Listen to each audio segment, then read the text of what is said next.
All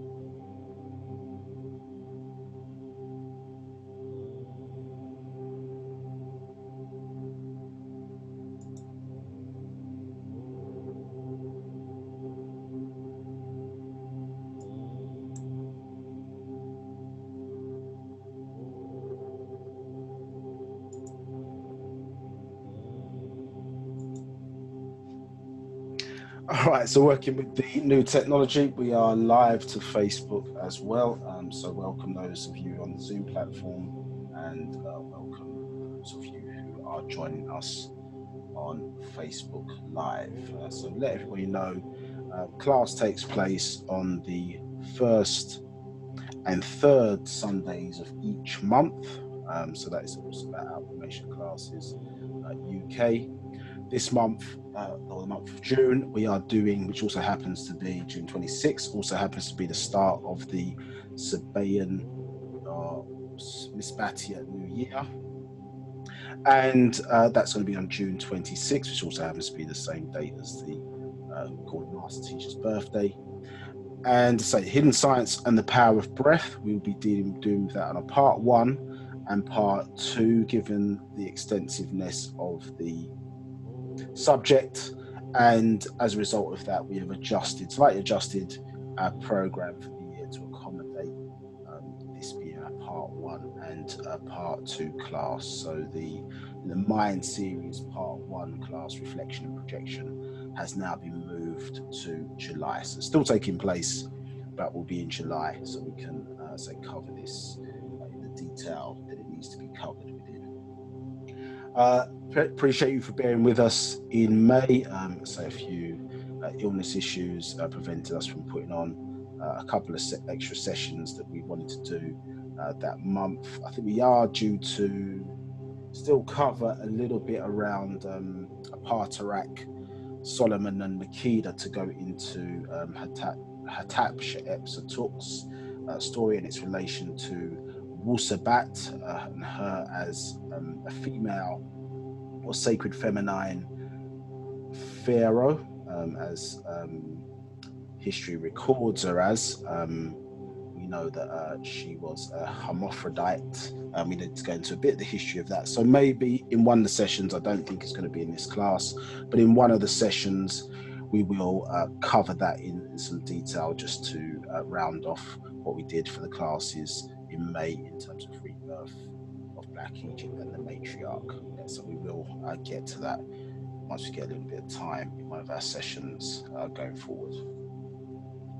Okay, so well, let's start off matters correctly. So what I want to do is just run a quick poll. Just want to check that your sound is working okay. So I'll just give you 1 minute to respond. So can you hear me okay over the music? Can you answer that question? Should have appeared on your screen now.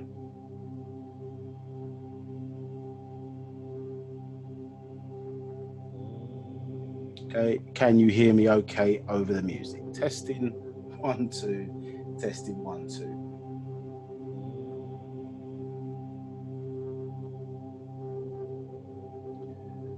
Okay, so I'll let it go up to 30 seconds and then we'll end that poll.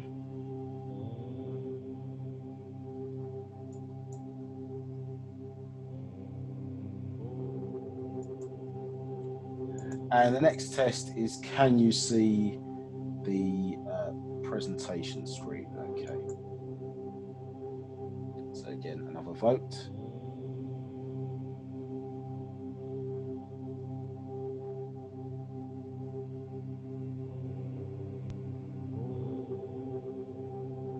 Excellent. So if you do have any technical problems, just put some comments in the chat, and say the moderator or facilitators will try and assist you if they can, if they're able to do so.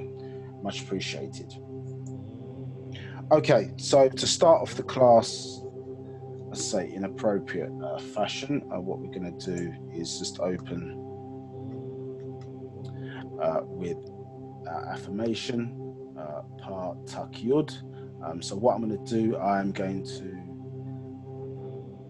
chant in the Sabaic language, and then translate that for everybody into English. And you can also follow along on the screen and read along if you so wish to also. Abdoi Kaleh Namazurat Wu Fakur Amakasam Empa Fa'ut.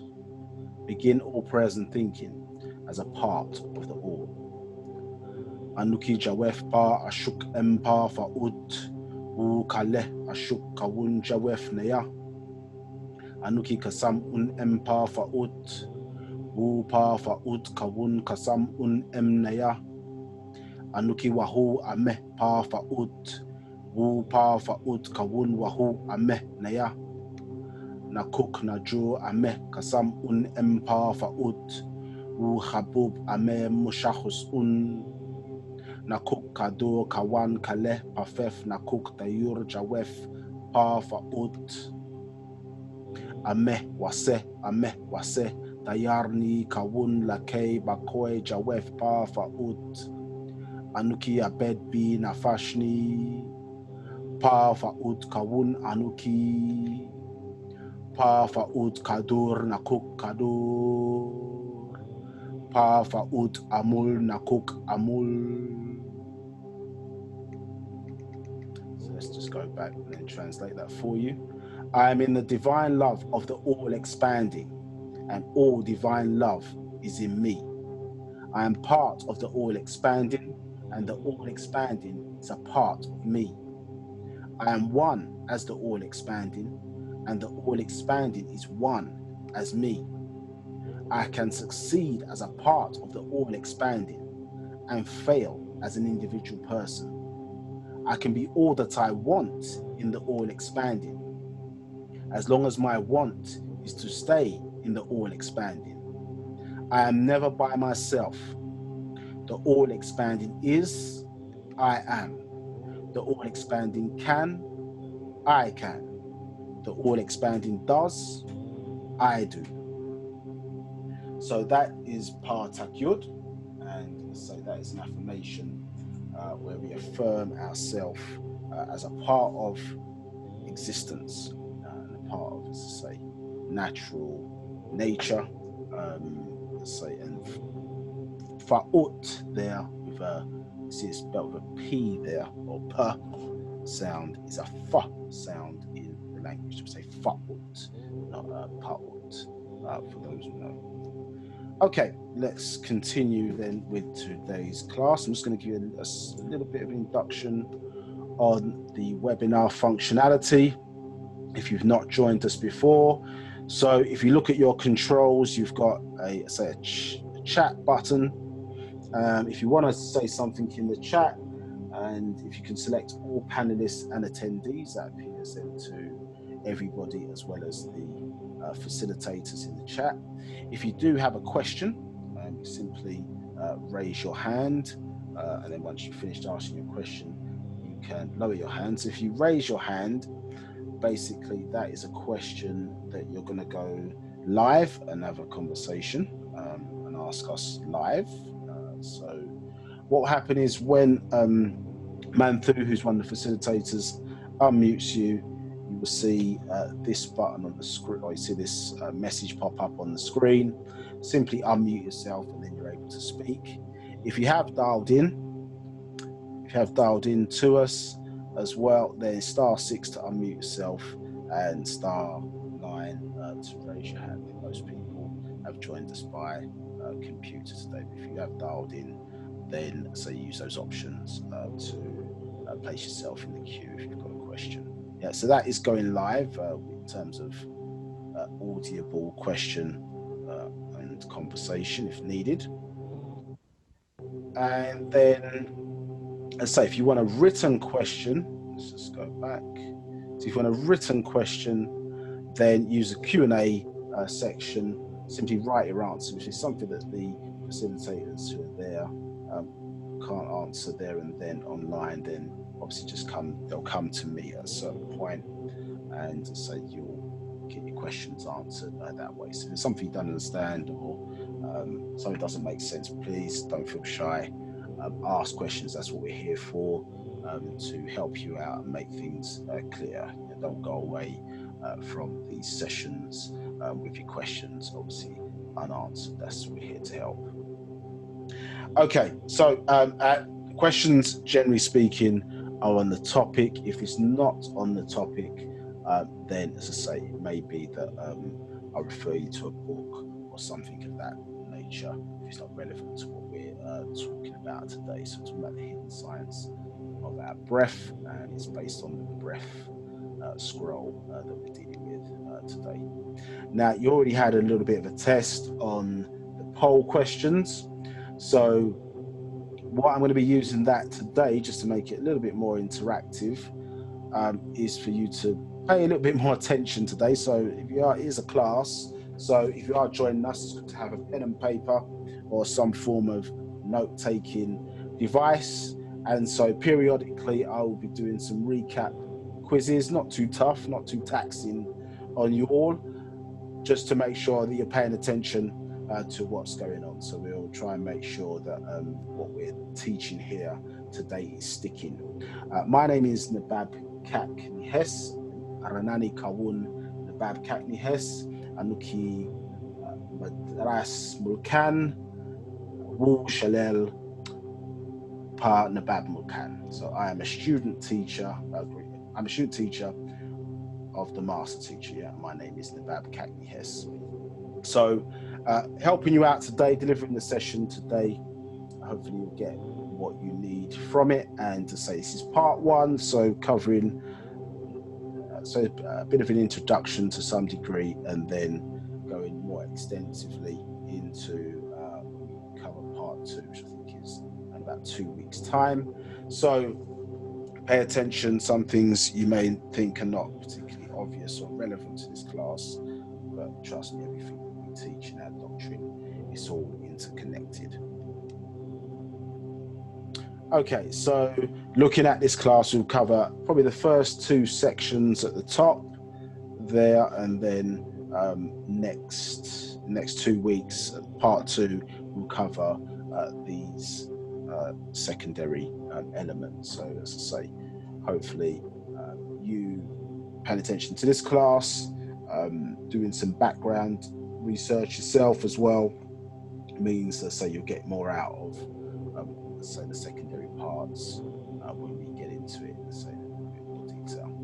So we always start with an introduction of who we are as an organization, who we call the master teacher is, and that's important to say when you're doing a research on an organization, to find the history. And that's as ontologists, factologists, and the third attribute for us to be an numerologist, so we're interested in the science of numbers.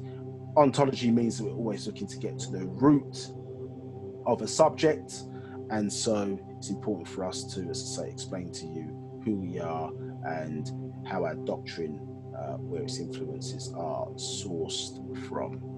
So when we talk about teachers and leaders, we always have to give respect to our sacred feminine. Now, and this is the master teacher we call Dr. Malachi KZ York's mother, Mary Abba Akran York, known as Fatima. I say it was now crossed over and is one of our ancestors, the Salafu, guiding us from the other side. And say she was born March 10th, 1929, and arguably, as I say, in the last 6,000 years, maybe the most important sacred feminine in this day and time, given the state in which our people are in. So in our doctrine of Wu-Sabat, leaders are born as opposed to being made. Yeah, and this is one of the reasons, as we get into this a little bit more, that, say, when you talk about first world indigenous people, you don't really see them digging up the bones of their ancestors to find out who they are. So there must be some mechanism in nature that helps to maintain their knowledge, so on and so forth, and keeps them in tune with natural nature. Because as we know, over time, things get lost, people forget things are not passed down necessarily from generation to generation, unless you've got very key systems and people willing to maintain those systems, as we saw with our ancestors, the Mukmatu, the Egyptians, us as Egyptians in our then, now then, so the then of our past, they recorded everything and recorded things and built things in crystal, in stone, for it to last the test of time, for their descendants, us today, to be able to then tap in to that. Well, one of the ways for us to tap into that knowledge, so we would not forget our connection of who we are as opposed to what we became. His father is Al-Habdi Abdur Rahman Al-Mahdi, and he is a descendant of the grandson of Muhammad Al-Mahdi of the Sudan, and the Mahdi family of the Sudan, the royal family of the Sudan, as a link to the Mahdi, who was born 1845 to 1885. So that royal bloodline out of Africa, Sudanese on the father's side, and on the mother's side, she is from Ghana, West Africa, in a place called Takoradi in Ghana, which is by the coast, near, in fact, where they recently, it's a few years now, but found a big oil find in the sea. And so, she's from that region. So Ghanaian and Sudanese descent in terms of the immediate mother and father as the family members. Yeah, the Mahdi, very, very interesting person, not known, as I say, a lot in our story by our people, in terms of black people, people of color, Nagarnadu, or Negroids, as that translates to in the Sabat language. And as I say, he was a master Karama spiritualist, as you may have it, and as I say, master tactician in terms of military, and so he was able to defeat the British and the Turks and drive them out from the motherland, as I say, and they sought to colonize the Sudanese in that particular war. So, as I say, a direct descendant, they would say, in the Islamic tradition of Muhammad, 19 Imams afterwards. Then we find Sayyid Muhammad Ahmad al-Mahdi, say, of the Sudan, descendant of the Fuzzy-Wuzzy tribe. So a very important individual within our culture. And as I say, linked directly as part of the master teacher's bloodline. So it's the master teacher, age 25, let's say born June 26, 1945, which also happens June 26, also happens to be the start of our year in our calendar, where we reset time away from the Gregorian calendar, having our own time to log our own events because of the inaccuracies of the time as we find it recorded today, why they have to have leap years, because as we know, it's not quite 24 hours, but in fact 23 hours, 56 minutes and 6 seconds.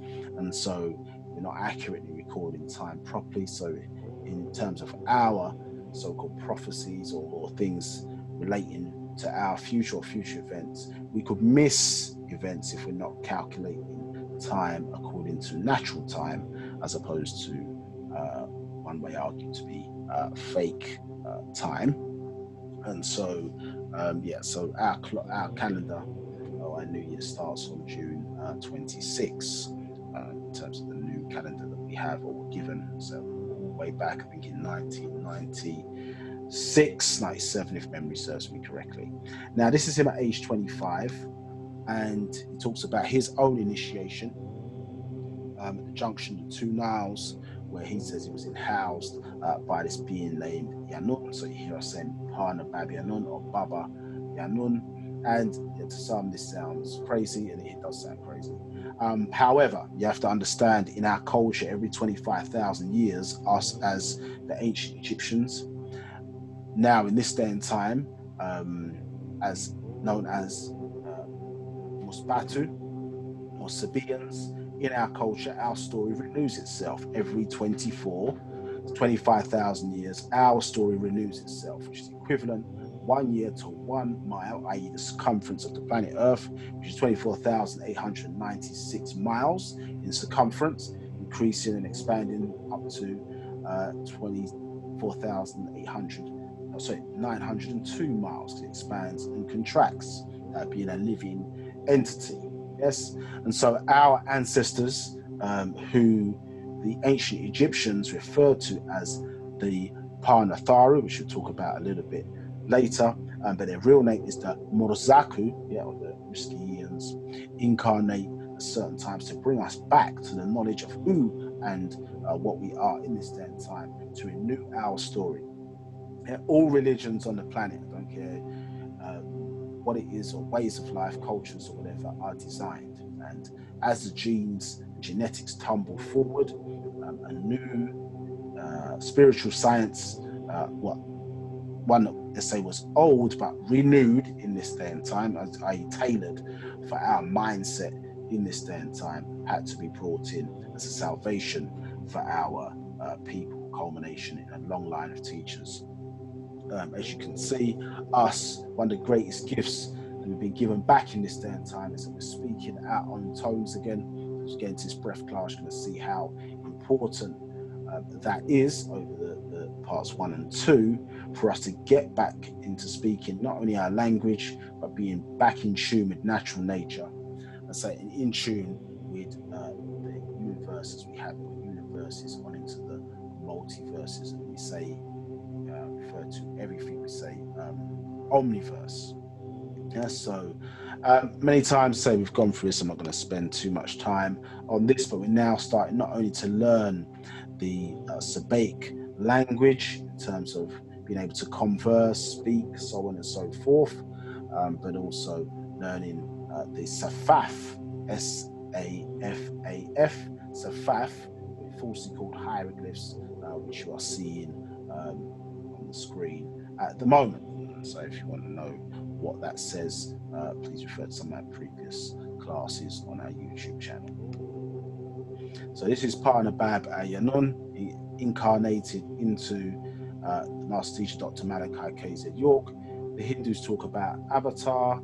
In Islam, if you do some research, they talk about Ilah Mutajasid, a vehicle or a vessel that our ancestors used to speak to and communicate to us in this day and time, things that we need to know.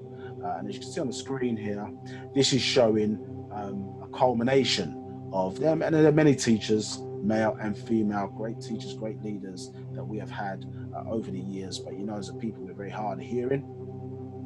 And so not always have taken on what has been taught for the day and time that it was being delivered into. The truth, obviously, which is different from fact. And truth is relative, can be relative to what is being spoken about, but facts are facts, meaning that they are consistent, let's say, outside of necessarily the realm. So for example,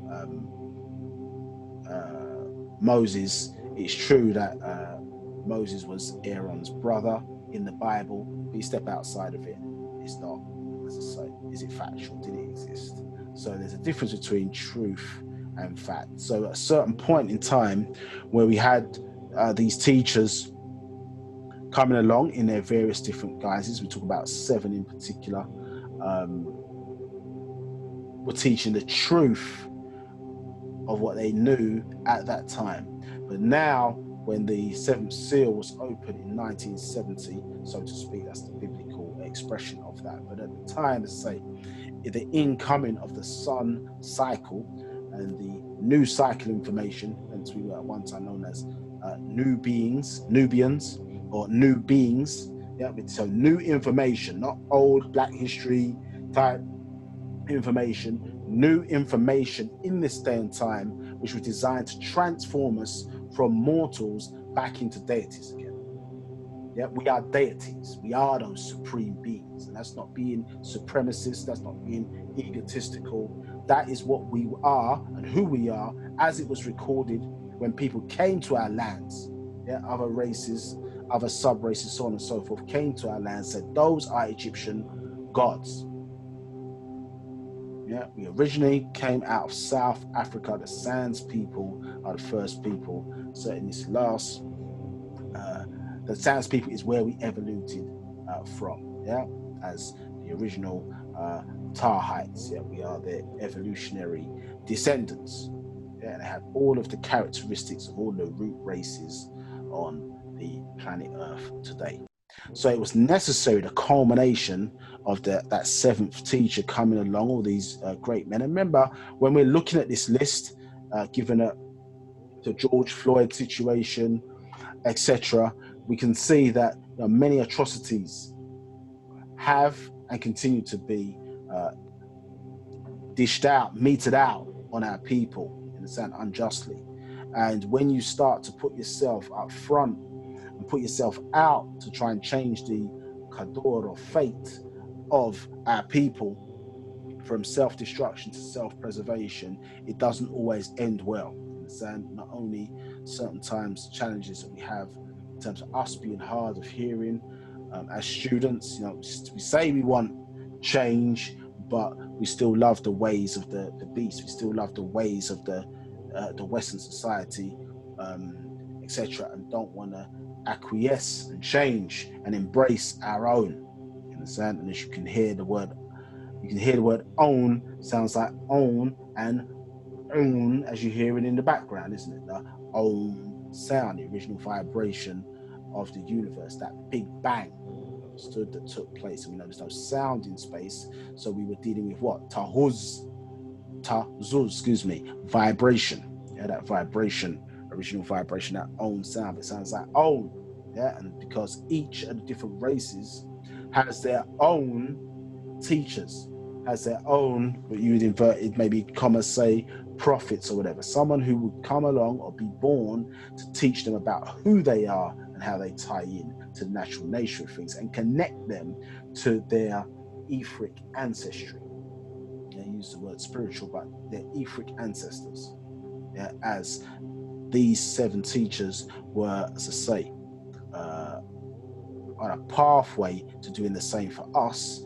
And as I say, as they talk about in their Bible, which I say is their book as opposed to ours, that in those last end times, then the Lord himself would come. So if certain plans failed, and in our situation, that is dealing with the fact that the Nation of Islam at that time, they poisoned the Honorable Elijah Muhammad. And in actual fact, if the plans had worked together, the two organizations were supposed to come together. You understand? I.e., them as the Nation of Islam and us as the Nubian nation at that particular time. We were the teachers, they were the say the protectors and military style, I suppose, at that time, and the two organizations were supposed to come together. Yeah, but obviously various adverse forces got in there and that failed. So we are where we are at today, understood.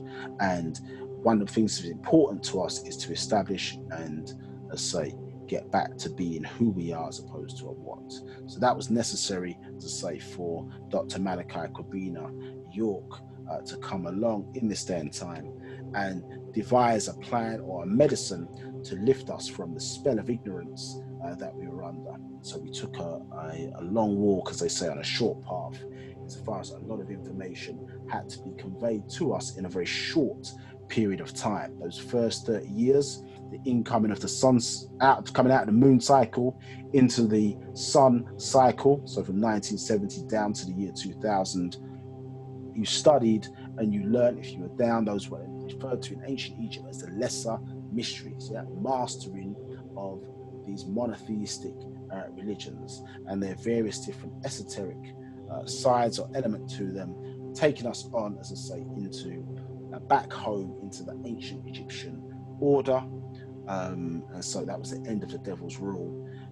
So when the nines aligned, 9th of September 1999, taking us into the year 2000, that was the end of the devil's rule as they have it, or the end of Caucasian rule in terms of their 6,000 years rulership or dominion given to them by their overlords, who the Bible calls lords, gods, so on and so forth, which happen to be nothing more than extraterrestrials recorded in the Sumerian tablets. One group known as the Anunnaki, another group known as the Pleiadians.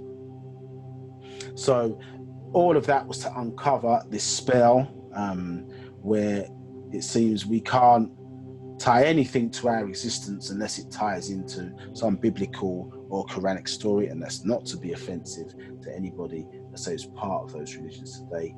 But the reality is those books are not ours. You understand? As we start to see more and more, there's been a consistent effort for the last 6,000 years to keep us away from our real culture, have us second guessing who our deities are and our ancestors are, and have a second guessing everything about our culture. You understand? Unless it can be confirmed against the Bible, or unless the white man comes along and says this is this or this is that, then we accept it to be true. You understand? And you cannot be the optimum of who you're supposed to be, emulating another race. That's not how. That's unnatural in nature. It's unnatural to mimic yourself after another race. You are who you are. Everybody else is who they are, and that goes for relationships as well. If you're a woman, not being yourself and you're emulating after your man, or your man emulating yourself after your woman because of this thing called fall in love, then that is unnatural in nature. Yeah, we are who we are and who we're supposed to be. You understand? On a pathway to achieve perfection.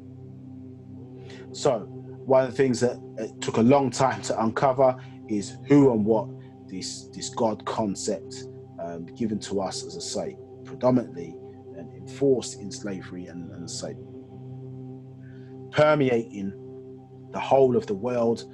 And in Genesis chapter 3 verse 15, where it talks about the devil's or serpent seed, it's not called the devil, but the serpent seed and Eve's seed, that the Lord God of that time put enmity or hatred between them. Now, according to their story, that would be the start of all racism, sexism, all the various different isms which are a cancer to the human experience, and why we find ourselves in a lot of situations today. If that story is true in his story, it's not true in reality.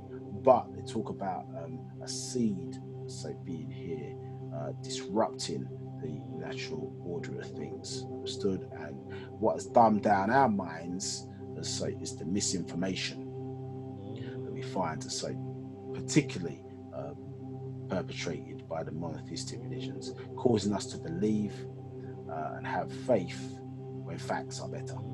Understand? So our Wu-Sabat says, well, it's not faith and belief. Why have faith and belief when you can know?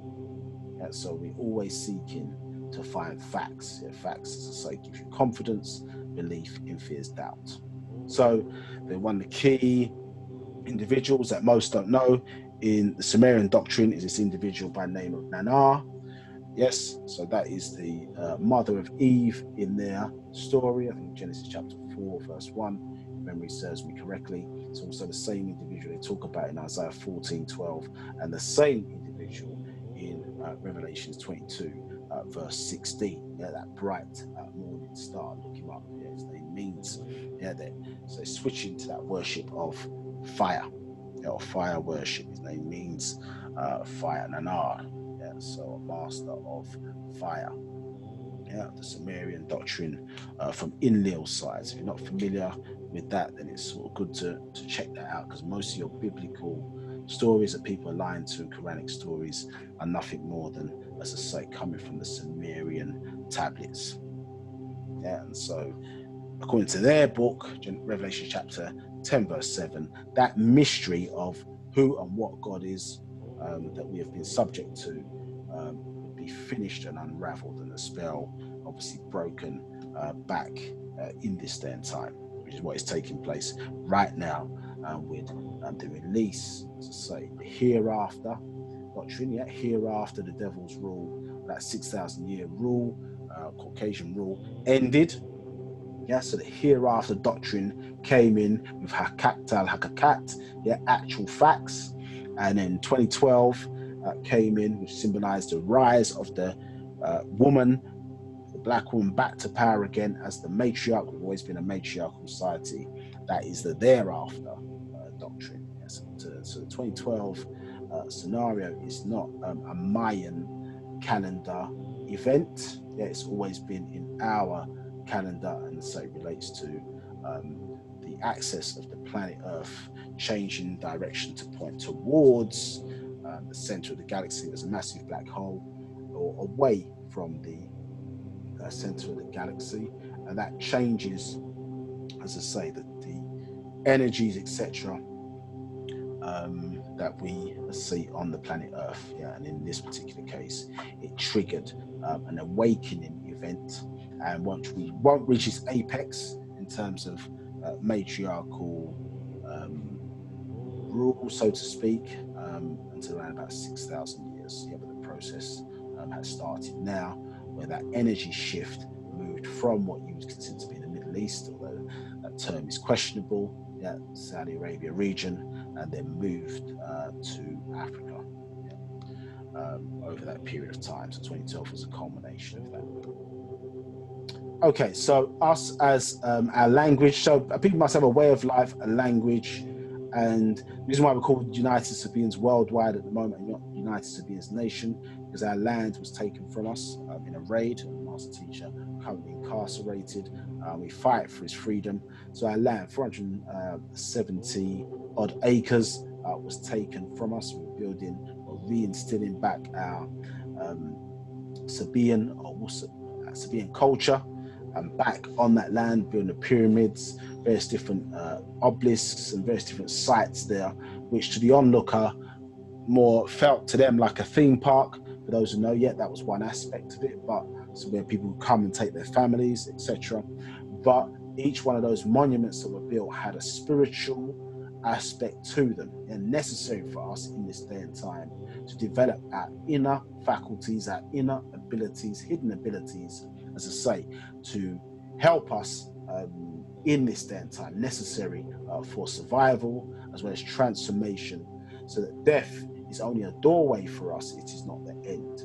Yeah, but one must do the preparations now while in the physical in order to prepare themselves for existence after so-called death. Death is a doorway for our people, it is not the end. So Wu-Sabat is the way of life, yeah, and the language that you hear us speaking in tones, Misbati or Sabati, yeah, Sabaic is your language gift given back to us, say, in this day and time. It's one of the things in the bondage that took place was, as I say, dealing with the fact that, say, our language or our tongue was cut out, so to speak, and our natural tones, which linked to our culture, which was a unifying force, unified us mentally and also physically, yet was taken away from us. And now we have to learn that language back again, to tune in, yeah, to tune back in. Yeah, so very important. If you want to know where you can learn that language, as I can put some details later on in the chat. So us as the people are known as Musbatu in the language, yeah, and let's say that ties in to the Sabatic culture, the resurrecting, as I say, of our spiritual science in this day and time, as it's expressing their, true guidance. Each of the different races out there has their own spiritual doctrine, and according to natural nature, yeah, you can't be other than who you are according to your genes. So I may find some things of interest in Buddhism, I may like it, I may learn about it, etc., but I cannot optimize in that religion because it wasn't designed for me. Yeah, it's a Dravidian science. My science, our science as Nagarnadu, yeah, Negroids, is the science of Wu-Sabat, sound, right reasoning. The new spirituality in this day and time is factual information, a step above faith and belief. Yeah, and we are not expecting anybody, even when we're teaching in these classes today, to accept anything or believe anything that we put towards it. You have to go away and confirm it for yourself. The ancestors did not build pyramids based on faith and belief. They knew things. Part of today, and so remember these, and won't cover it so much in today's class, but certainly in part 2, understanding about tones. Yeah, F major, the sound and tonation of the planet Earth, yeah, or Taha, as it's referred, or Mikwak, yeah, Taha. Yeah, so the planet that we're on today, yeah, the tone of the human body is A major. Yeah, and it's a sound that we make when we come into this world, of sort of remembering the sound when the sperm hit the ovum. Yeah, we make that A major sound to announce ourselves. Hey, we're here. But that's not our original birth. So our original birth is when that sperm hit the ovum. Yeah, our zero time reference. You need to understand some of this terminology, key to transforming, but zero time reference. And obviously our secondary birth, when we're born into this world, this is our, let's say, our synthetic or our fake birth, insofar as that's what's logged in time. Yeah, when they obviously see the result, and that's what we call your birthday, even though we're only born once. So obviously every time after that, every year after that, is really an anniversary of that event. But we say birthday. Yeah. Wrong, but you call it right. Wrong, but you call it the proper way to say it. Yeah, or misinformation, yeah, non-factual. And then C major is the tone of nature or the cosmos, and certainly one of the ones that you would use individually to connect with your etheric ancestors, yeah, to improve or help you during the course of your life here on Earth, and which is their job to do that. Yes, and our genes or my genes, yeah, hence they say that term genie. All right, my genes. As I say, we keep saying this, but hopefully as you step through these classes, not hopefully, but you will, as you pay attention to this class, you study this doctrine, that this Safath will become clear to you. Yeah, slowly but surely you'll be able to read this and understand what's going on. Yeah, right now it probably seems like, well, that's not nice, or what is that, etc. But in time, you understand, as you understand your story, you'll be able to, let's say, read this and know exactly what it's saying, and the codes will be left and now being reintroduced to you in this day and time. So confirmation is what we seek. I'm not going to go through this in loads of detail, so we've done this in previous classes. You can check that out. That's our YouTube channel. But those 6 knowledge questions are key, and the separation from who as opposed to what you are. So we are a who as opposed to a what, and these 6 knowledge questions, as I say, are your tools that you use, let's say, to disseminate and seek the confirmation that you need as we step on this quest. Yep, so this is the Master Teacher expressing to us, or Pana Bab Yanon Babi Ananan, saying, I am a who, not a what. I have incarnated in this day and time for you to know only Tasu, 9 worthy quests. So the word question has the word quest in there. This is what you're seeking: what, where, when, why, how, who. Seeking proof, you get confirmation, and that which the thing is then revealed to you. Yeah, so the epitome of ontology there. We had to be taught how to question again. This is why questions are important. Yeah, we've sat for many years in front of the preacher or the imam, etc., and giving sermons and lectures. We didn't ask questions. They would have sat there and accepted faith and belief, accepted many things that were wrong, understood, but as I say, convinced that it was the right thing to do, but factually incorrect, scientifically incorrect. Certainly your soul deserves better. So you see us here using a wide range of tools, and that's because actual facts, using various different, these are 9 key principles there, but other things as well can be used for us seeking, as I say, knowledge, knowing, and confirmation. So evidence, experience, reason, these are also tests that we use, as I say, to see whether something is factual or not, and that is your own, let's say, journey which you're taking to find things out for yourself. As I say, there may be many things here that we teach and we're able to confirm, but what we do say is keep an open mind. Yeah? Just because we don't know doesn't mean it doesn't exist. Yeah, so we retain an open mind, but we seek facts. So Wu-Sabat, or one of the weapons it was previously known before, is animism. Yeah, so this acceptance or viewpoint that we descended from our soul force, we were energy first before we came into the physical. This here is a diagram that shows, or table, excuse me, that shows how the different religions have come around, and you see us there right at the top, over 500,000 years ago.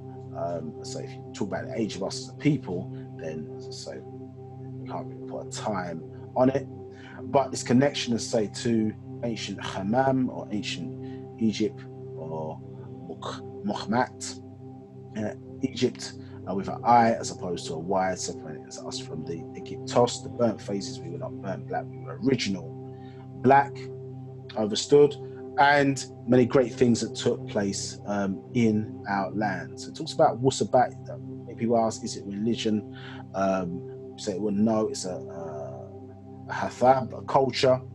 And but if it is related to religion, it's because of the word religio, tying back into holy. It ties back into the sun, or helios, tying back into the sun. Because we are a sun, or a star children, or star people. Yeah, and so many of the cities, we're going to come into this a little bit later, but let's say these are crafts where our ancestors landed. Yeah, so we talk about Tahuti, we talk about Asar, Ashtat, etc. Yeah, Ashtat, who they call Isis. Yeah, Asar, who they call Osiris. Remember, look, listen. Osiris, Osirius. Yeah, so these are things, say, connected to our culture. These are our ancestors. Yeah, they were people that walked, let's say, the planet Earth, understood at one time, taught human beings, and say they lived and walked amongst us. We are their descendants or children. Some may describe that as, yes. And so to us, they're physical people, they're not myths and things of that nature, but so significant was their impact. Yeah, it became, as I say, logged as seats within various different cultural systems throughout our time, as I say, for us as a means and a way for us to reconnect back with our etheric ancestors, the Pa, the Tharu, as you see spelt there in this transliteration, yeah, the overseers, yeah, our ancestors. Interesting enough, when we talk about the other side, and where our opposites in nature, where, as I say, the Caucasian side of the family has come from. Yeah, so us as the 9 on the top of the SMAT circle, yeah, space, matter, and time, and then on the opposite end of that, as the last point in the evolutionary cycle, we see, as I say, this tie back into Zoroaster, and this connection to this being or Anunnaki by the name of Ahura Mazda. Yeah, which if you do some research, you'll find out that the character who they call Abraham or Abraham in their Bible, who was a Chaldean before they say he converted to the one God concept or whatever that he was taught by a being of the name of Melchizedek. He worshipped the sun god Ahura Mazda, of fire, which was the religion of fire worship. Sun, fire in the sky. And so when you look at that, primarily when you look at monotheistic religious states, it's all based on fire worship. Fire worship, or who they call it, the Most High, so on and so forth. It all ties back into the sun, yeah, in terms of that side of things. But when they're talking about the sun, they relate it down to fire, or the bright one, which ties into that being Nanar, we mentioned earlier. Let's do some research into Zoroaster, or Zoroastrianism as the religion that gave birth to monotheism as it's having today. You see on the list there. Yeah, then tying into Wicca, understood. We see Hebrew down here, and then your Christianity, Jewishism, so on and so forth, all the way down here. So very modern or watered down versions of, let's say, some of these ancient ways of life, patriarchal, tying them back into the Anunnaki because their deities were patriarchal. Say United Sabaeans worldwide. So we've been displaced from our land. That's why we're not called nation anymore as we previously were, because we had a land of our own. And so this is what happens when you try to establish yourself and your own culture and do your thing. So many others, not of us, want to get in our way and stop what we're doing because they believe our ascension would be their downfall. And we just need to be who we are. And so we need to recover the trauma that's been inflicted on our people in the last 6,000 years, and more acutely in the last 400 years with the kidnapping of our people, which has had serious ramifications for us as a race. Understood? So our salvation, the love from the feminine forces of nature, came to us in the form of Wu-Sabat, and the teacher called the master teacher, Dr. Malachi York, to give us a way forward and a way out. If you think about where Masbatia would be, or known as Tamaray at the time, 476 acres, land we were building, monuments, houses, so on and so forth. How far and how developed would that be now? How beneficial would it be in these times of coronavirus for us to be in a place, growing our own food, living our land, right in tune with natural nature? As I say, the devil sought to stop that, and we've been in that fight for over 18 years. But this doctrine, as I say, still gets put out, it still gets taught, and so many times they've tried to stop our people. But as I say, and they have a plan, Apanathara has a plan, and as I say, we will prevail. So we're touching upon, we may touch upon a few racial subjects, not too much in this particular class, and talk about genes and genetics. So no one wins the race in racism. We don't deal in wrong racism. That's a suppression of another race to further your own race. We are about our race, or promotion of our race, to restore us back to who we are, but that's not at the detriment of any other race. But we will talk facts, we will talk truth. We're not here to be disparaging to any other race, but we do need to talk about who's who on the planet Earth. And so when it comes to that, when we talk about genes, etc., you need, say, mature people in the room to have those conversations. So we talked about this earlier. I'm going to skip through some of these. So about who we are, important just to log, just for your own understanding. Numerology, remember we spoke about earlier. So we talk about 9 ether. We're talking about the forces of living, life, understood, and you see it's referred to as Nupu in the language, and also in the Safuf script that you see there, and symbolically, Nupu is what? Water. Let me see its adverse, which is the forces of Zupu. So you turn that N on its side, understood, and we get those 6 ether forces, yeah, unnatural nature, but what causes things to decay or die is referred to as 6 ether forces, and you see a lock there, yeah, there's a bass in the language, yeah, a lock there, blocking off, so it's partial destruction of original creation.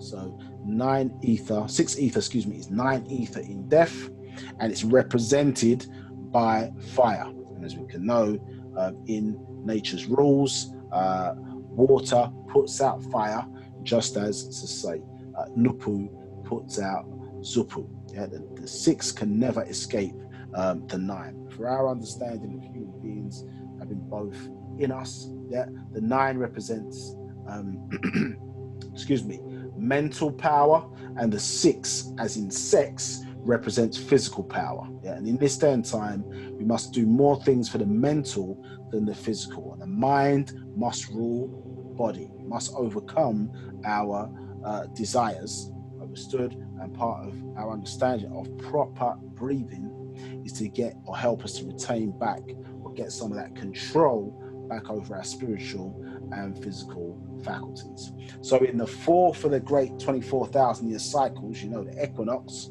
which consists of 2 sun cycles and 2 moon cycles, 2 moon cycles where the sun, in terms of elliptical orbit, is closer to the planet. In terms of the solar system making an elliptical orbit around the center of the galaxy, it places the planet slightly closer to the sun when we have these sun cycles, or gold cycles, as we're moving into now. But at the end of the 24, you see in 96 symbolically, the 9 and the 6, as I say, come together and clash, and renewal must take place. It's what is taking place now, the alignment of many different natural cycles taking place. So when we talk about religion, and this is really helpful for your understanding, yeah, scientifically, yeah, religion, the interference of the dead into the lives of the living. Yeah, and look what it says about the dead. The dead are those forces in nature who must oppress, suppress, repress in order to depress and subsist on living substances and living beings in order to survive. So this is why there's a certain push for certain types of religions to be fostered on our people, because they represent, as I say, a system where we become that which they subsist or feed off of. Yeah, they call it feeding the forces in one actual facts. Yes, and so the religion is designed, as I say, to have you pour your emotional energy to feed those forces, which in this case they work against you. One of those principles is that one God concept. Yeah, so what we take in, what we understand, what we know, etc., it affects us physically. Yeah, because your endocrine glandular system secretes or secrets information, releases those secrets on instructions understood, like stress, and all these different things, as say, impact that system. Yeah, so are we secreting the right amount of hormones? Yeah, to keep us in harmony with natural nature. Yeah, so those forces love to keep us depressed and dead, because the forces in nature that subsist off of that love nothing more than innocent death. Now, this 6 evil forces. This is why when you switch on your television, you need to mark down with a pen or whatever and tick off how many programs about murder, killing, you understand, lead to murder. Yeah, it's designed to keep you in that stressed kind of mind state. Understood? Yeah, this is all designed to feed the forces. Any questions? Manthu, is there any questions? We have one question from Leah Salman, and if she's there, I'm going to unmute Leah so she can ask the question. Leah, you're now unmuted.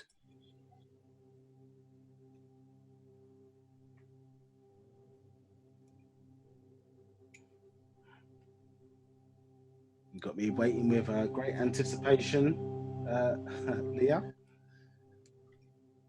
That's that. Stars, well, I think it's, yeah, you need to unmute yourself if you're able to.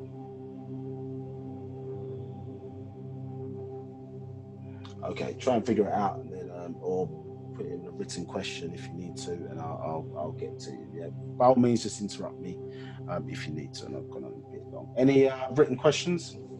Moment? No written questions.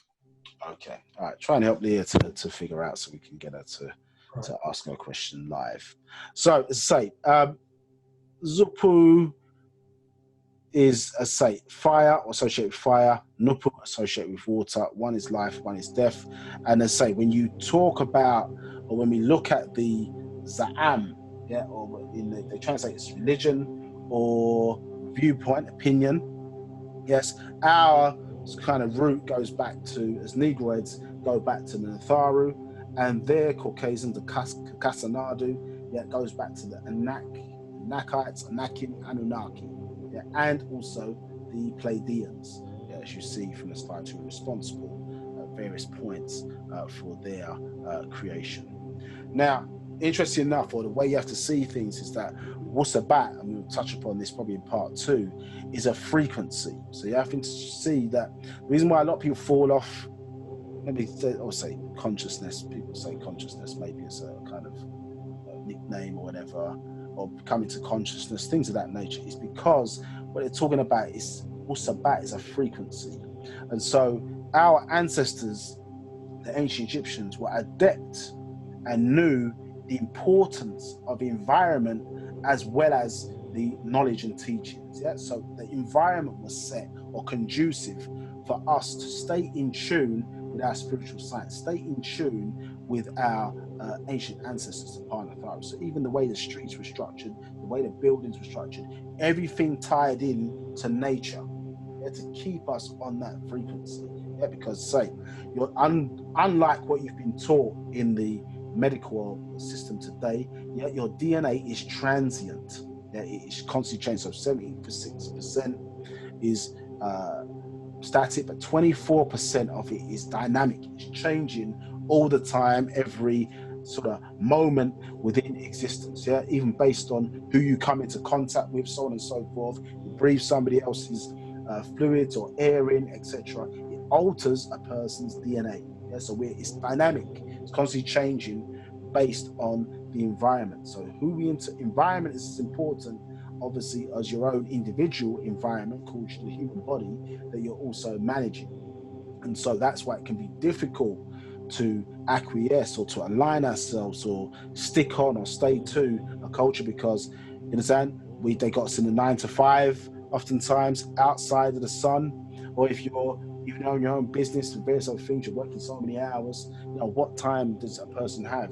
Because if they're not got things set economically, it's very difficult then to, which i.e. means physically, to then do things spiritually.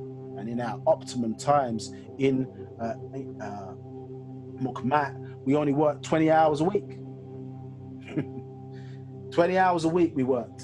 Yeah, the rest of that time was dedicated to spirituality and to leisure, yeah, playtime, enjoyment. It wasn't working all the hours, as they say. God sends, interesting enough, that's what they say, isn't it? All the hours God sends. Yeah, to keep you out of the sun, keep you out of the natural environment, keep you stressed, worrying about this, money, bills, so on and so forth. And so it's hard to develop and transform. So you have to have a mindset that we're working towards, as I say, getting our own land, cultivating that in a certain way to our own environment. As you see with one of our projects called the Sanctuary of Yanun in Trinidad, where we're starting to rebuild that Tamaray, what that was taken for us, and hopefully many around the world to take place as part of that. So we can see here from this diagram that about the various different secret societies, or Euro societies, Euro-American and European societies that were designed basically to block that outformation coming to us in the form of information to us in this day and time. We see that in reference by the solar eclipse, the way it's described here in the Millennium books, that they had the 24 even elders. So we have our 24 elders, which in our system is our system of governance. So they would obviously manage at that time our culture, and the so-called the rules within our society. So we have rules. Caucasian society, or Euro society, Euro-American society has laws. Rules tie in or tied into the laws of nature. Understood? They have laws which they man-made oftentimes, which they want people to follow. And to tie the two things together, they create the rule of law. Yeah, but there's a difference. So we have rules, or 24,000 rules in the renewal of our cycle, and 24 elders governing those rules. So they have an equivalent to that, but designed to block us receiving the information that we need. Outformation coming to us in the form of information to aid our transformation. And that's why it says there, the eclipse of the Son of Righteousness, i.e. seeking to block those Nupu or Wu-Sabat forces from, as I say, hitting us either efficiently or blocking it from at all. You understand? And so as you see here in the solar eclipse, where the moon passes in front of the earth, and for a slight momentarily it blocks the light of the sun, not permanently, but enough to cause that disruption. Yeah, for those who are into astronomy, look this up. This is known as a conjunction. Yeah, in fact, an inferior conjunction, because it's between the earth and the sun this way, and this is known as an opposition. Yes, in astronomical terms, in terms of a lunar eclipse. But yeah, this is what it's talking about: eclipse of the Son of Righteous, blocking those positive forces and frequencies from that we're being received, or able to say, interpret, in-house, and use it to our benefit. And you see here symbolically the way the planet is considered to be today, the Par Mazara'ah, the farm, Yeah, so they consider to be consumers. Certain groups, extraterrestrials, Anunnaki, and so on and so forth, see human beings as food on the planet Earth. You don't believe me? That Bible that they're talking about is nothing more than an extraterrestrial menu book. And here, symbolic, you see 9 rays, obviously trying to penetrate, as I say, the planet, so that we don't inherit their fate.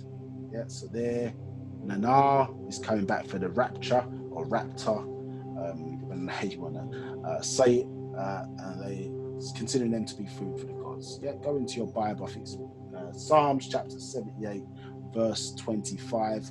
Look it up. Yeah, we're dealing with there. Ask yourself, what is angels' food? Ask yourself, what is angels' food? Then go and read Revelations chapter 29. Excuse me, chapter 19. Excuse me, chapter 19. Yeah, we'll see who the crazy one is. So the spell is coming to this introductory close. So this spell that we've been suffering from, as I say, has had us suppressed for the last 6,000 years. This spell of sleep, spell of ignorance, not knowing universal laws, universal rules, not really knowing true spirituality, finding our way, not accepting leadership in our own skin color, the love of or putting money ahead of our so-called development, of doing things just for money, and not developing ourselves. Especially nothing wrong with money, you need it, but putting it ahead, I mean, it being a driving force of some of our certain of our decision making and things of that nature, not us seeking to be back in tune with the ways, natural ways of the universe, to find our way back home to the source of where we're coming from. Understanding that, as I say, we're on an elevation pathway. As the planet is on an elevation pathway, referred to as a dimensional shift, we as individuals are on an elevation, pathway, and we must prepare for it in life, so that when death happens, we're able to transition and to the agreeable frequencies at 7, 8, and 9 ether, not find ourselves in the lower cipher or lower forces, going from 6 ether all the way down to 0 and beyond. So the spell which has been cast on people, say, progressively has been broken by the master teacher. The reason why it's called Doctor. Malachi, the word doctor from the Latin word docere means to teach. So Wu-Sabat has been a medicine. Yes, the doctrine has been designed. And as I say, people ask, why do you use the Bible? Why do you use the Quran? Why do you use all these books? Because the master teacher had developed an antidote. Yeah, and what's the characteristics of an antidote? An antidote has, understand, part of the poison or the disease in it to trigger one's immune system, as I say, to develop antibodies in order to defeat that disease. Yeah, so we had to be cured by the same things that poisoned us in the first place. Yeah, and that's why they say master teacher, not just teacher. Yeah, that had to become and be developed for us in this day and time. Hence why they birth incarnated masters amongst us to live amongst and then design the solution accordingly. But say that spell was broken at one time by our reconnection back to the language. Yeah, in one of our hybrid descendancies. Yeah, through their Sargon II, or who they call Nimrod, or in the Bible of the Sumerian doctrine. Understood when they started to reconnect with their Napata side of the Napatian side of their, ancient Egyptian, pre-dynastic ancient Egyptian family, it broke that connection, yeah, with the tones. At times the Anunnaki had control over them mentally. So it broke that connection. But Nana came back as in 610 AD and influenced the being who they know as Muhammad, also the prominent character in the religion of Islam today. Yeah, and the spell was reintroduced through that religion, which is why they don't. The society today doesn't really trouble certain groups that are connected i.e. Moorish science, Temple Nation of Islam, so on and so forth. Yes, at one time, don't get me wrong, it was and still may be good for a certain level of development and innovation, but who they're calling upon is not our ancestors. It doesn't connect you to our ancestors. Therefore, it's not a religion. Even in then, when you think of Muslim, you don't think Nation of Islam. If you think of Muslim, you don't think of those people. You think of somebody else. So they're second-class citizens in their own spiritual science. That's not how things work. Understood? So that's why they keep them there as a group, because they know it's still feeding in to their forces. Yeah, and we have to detach ourselves from that because, as I say, it's keeping us under the spell of sleep. Yeah, and as it says there in verse 149 here, it says the doctrines of life and living, which are completely outdated. Yeah, it's talking about these monotheistic religions. So beings, you need to recognize that the doctrines of the Bible, Quran, Talmud, and Hadith, Madras, and Sunnah are irrelevant for this technological age. Yeah, irrelevant. Yeah, a lot of these religions today are being proven to be nothing more than myth and legend. Yeah, and what's taking place on the planet today is nothing more than extraterrestrial, as I say, agendas going on. Yeah, whether you want to accept it or not, many of the symbolism and things that are being used is nothing more than extraterrestrial, as I say, plans going on ceding control of the planet. So the God that we've been taught and the source of a lot of information, faith and belief, so on and so forth, is nothing more than a concept of the Mukasu, or the Caucasian's imagination. You understand? Just because there's complex things in nature does not tie it back into their God concept. You have to think about, well, the first people also must have had a concept, i.e. the first people on the planet Earth, yeah, proven to be, Africans, proven to be, in fact, an African female. So what were they aligned with? What doctrine were they learning? What was their spiritual science? Because the Bible and the Quran wasn't even around them times. Yeah, and why all of a sudden we have existed for millions of years, should we then, in this latter day and time now, give up all of our culture, give up all that we were taught, all that kept us alive and existing all of that time, and then to tie it into some book, in the Bible's case, written by William Shakespeare, understood? And the Quran today, they don't even have even the Torah, Quran, and Revelation, they don't have original copies. They've been lost. We have copies today. Yeah. And interesting to say, from this Ultimate Reality book, saying that the physical gods today are nothing but the political leaders of the world government. These are the ones setting the agenda, and the forces that sit behind them and controlling our fate today. From the decisions that they are making and what they are causing around the planet today. These are the gods, at least to them. When we deal with ourselves as Sabaeans, it's important as well to into an understanding that we are receiving frequencies all of the time. Yeah, Outformation coming to us in the form of information. It's a really important verse in 77 to read out and understand. Yeah, when we're dealing with factual information, it says inspiration and revelations, attributes that results that accompany reasoning. Yet they must always be checked out completely and thoroughly to confirm them being hakakat, actual facts. Confirmed, not beliefs or conjectures, fictions, fables, myths, and legends as religions put forth in the Bible and Quran. Fiction stories, even creatures of fictions, must be confirmed by sound right reasoning for authenticity and reasonability. That is to see that they are indeed true, makes sense. Truth is truth.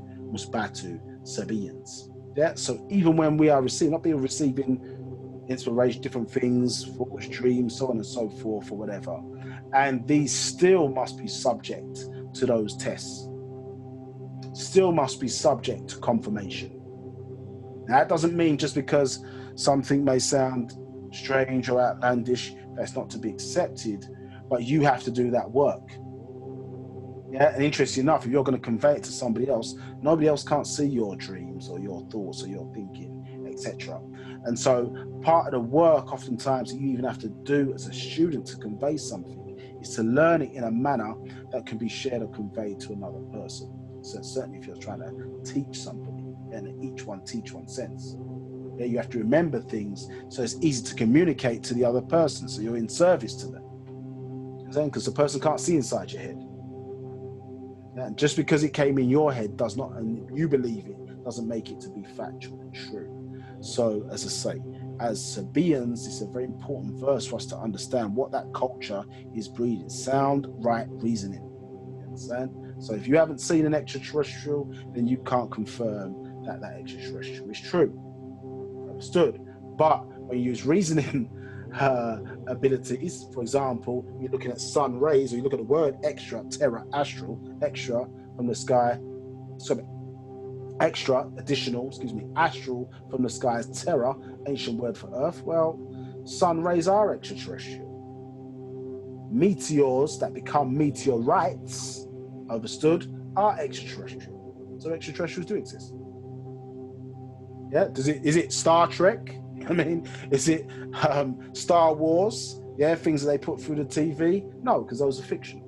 You understand? But however, the question remains: why were our ancestors building monuments and buildings aligned with star constellations, as I say, millions of light years away from Earth? Who gave them that technology? How did they do it? What was the purpose? So on and so forth. So there's a whole science to our story that's the unknown, understood, to the rest of the world. I'm taking more time on this, as I say, because part of the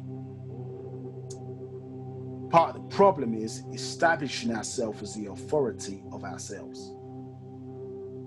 Yeah, and not having to seek a secondary confirmation when you're dealing with matters particular that pertain to our spiritual development. Now, talking to you about Wu-Sabat. It says in Wu-Sabat you deal with natural universe science, like scientific information, animism. That is by all natural phenomena, by the Ba'a, soul, which is real in Fatar, nature, and your environment. So we deal with what we come from the soul first. And you have two, which again, when we step through this part 1 and 2, we'll get into that more in part 2. The Rawu, soul, yeah, and the Ba'a, soul. Yeah, the Ba'a, soul, excuse me, yeah, linked to the mind is what is the real you, the essence of you. Understand? And very different layers are built around that, which make up, you understand, our skin suit, but the real essence of who and what we are. Yeah, it says, now an ontologist animist, the supernatural is only to say the very natural, not spookism, is natural nature at its highest and lowest points within existence. Remember, the word super means above. Yeah. 117. The past, present, and futures are all then or then now then. Yeah. So in our time system, remember, time is an event. It's not based upon the hand going around the clock. So it's all now. Yeah? You have multiple thens of the past, and you have multiple thens of the future. Understood? Yeah, we are an expanding individual universe as ourselves, and we can go back into our past by way of memory, traveling back in our form of the past, or one way of traveling back in the past. And as we're expanding, some people are able to perceive some elements of where we will expand to, which they call the future. Yeah, and some refer to it when they revisit those spots as deja vu. So 118, so it says, in fact, supernatural in Wu-Sabat means the higher or highest Saham power, and the black powers called Hamem Magas, black magic of natural nature or of nature, not something of white powers called Leben Magas or white magic. And so if a black person is worshipping a white Jesus, that is because that they have cast a spell of white magic upon them. You understand? Not that we particularly cared about that individual's color, but we didn't question whether the person was real, whether they existed, so on and so forth. But we're worshipping that, and then that person is the same color as the police, same color as the government, same color as your boss in certain jobs at work. Understood? So you're under the control of another, especially coming out of bondage, where we were, say, so-called enslaved by people that look like that, endorsed by the god that they worshipped. Yeah, this is white magic forces, and they already ran up ahead in the dictionary for word association. When someone says black magic, we get afraid. Yeah, but black magic is when nature works for you and you are black. And what is the color of the universe, or the tone of the universe, when you look in the night sky? You see white up there?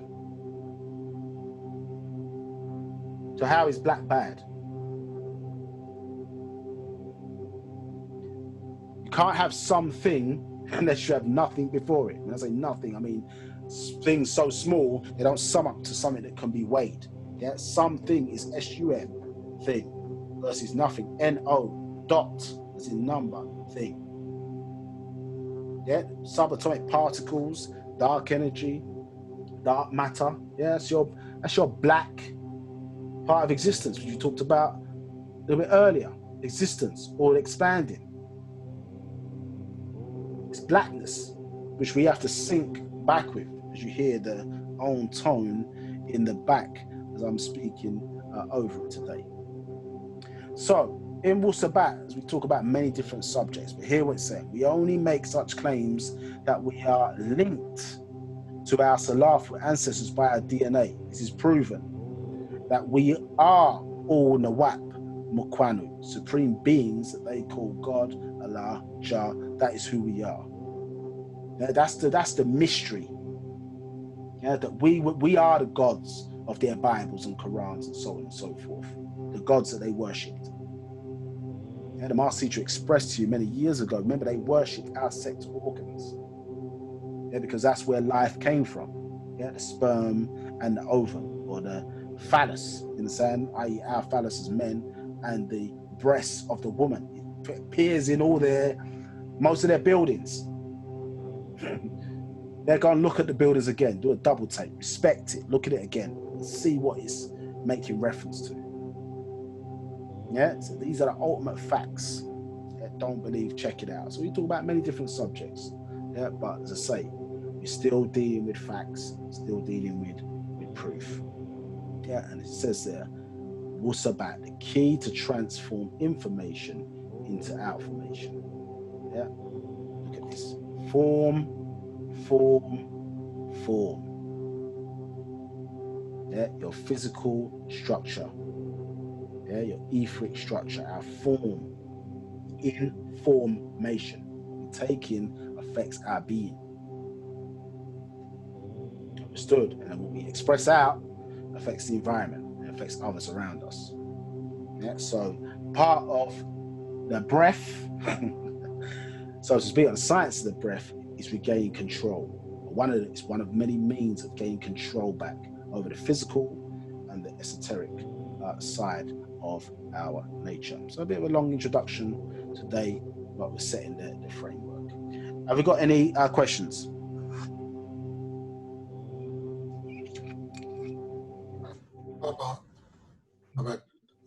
Yes. We have no questions from panelists or attendees. Okay, no questions at the moment. Right, maximum via nun. Yeah, so it says an initiation is like a birth, and the key to overstanding is to understand that each person who is born of someone who themselves is born of someone. So we have what we refer to as our soul seed. So we have obviously our lineage, physical lineage, carried through the mother, through our mitochondrial DNA link. Yeah, so when you carry on your line, you must have from generation down to generation, you must have a daughter to have that continuous line. We also have an etheric line of lineage referred to our soul seed. Understood? And so when we're talking about our ancestors, it's very important as we start to, as I say, unpack this class, we must be clear that the ancient Egyptians and now us today as their descendants, when they were talking about Parnatharu, etc., we had in our mind, we're talking about suns. Yeah, the suns that you see in this. It says, in the beginning were the suns, and the suns are within Fatir al-Fatir, natural nature, and the suns are natural nature. Yeah, so they were birthed from 9 ether, combination of all existing gases in nature, and they give off 9 ether, yeah, forces. The sun, the true Kakabat stars, are Parnatharu, the overseers, who grew absolute natural nature from and of omniverse all into the universe, the all. Yeah, so we have a difference there between all and the all. When a child is in the womb of its mother, understood, for all intents and purposes, yeah, for as it understands it, that is all to the child. It doesn't know anything outside of the womb, outside of existence. Understood? Yeah. But when the child is born and then it's programmed to go to its mother's breast, it looks up, it then understands, right, that's not, you understand? That's not all. That is the all. Because the mother had the same characteristics, isn't it, of existence in order to grow the child. So we look back at our mother and we say, the all is I am once you're born. Then you become the all in all, because you are a universe yourself. In saying universe, maybe means to burst energy into one form. Understood? Yeah, so this is the reality. Re or Ray, as in sun. Yeah, this was their symbol. We've seen this many times before. Safuf, the 3 flags of the Natharu. And we recognize, isn't it, that our sun has bigger brothers and sisters. Yep, see there, Betelgeuse, massive in the Orion star constellation, or Sahat in our language, some 700 times larger than our sun. So our sun is very significant to us. I mean, the planet fits into the sun around about 1.2 million times. That's how big it is. But as I say, you've got even bigger suns that it has to contend with. Some life generating, others not. Yeah. And male and female within that as well. Remember, suns are planets with a brain and blood system. And say that again. Suns are planets, yeah, with brain and blood. So we're not looking at these as inanimate objects that they teach you in the West. Yeah, we're dealing with things that are intelligent, taking and making decisions over life and expansion of existence within the universe. Universes.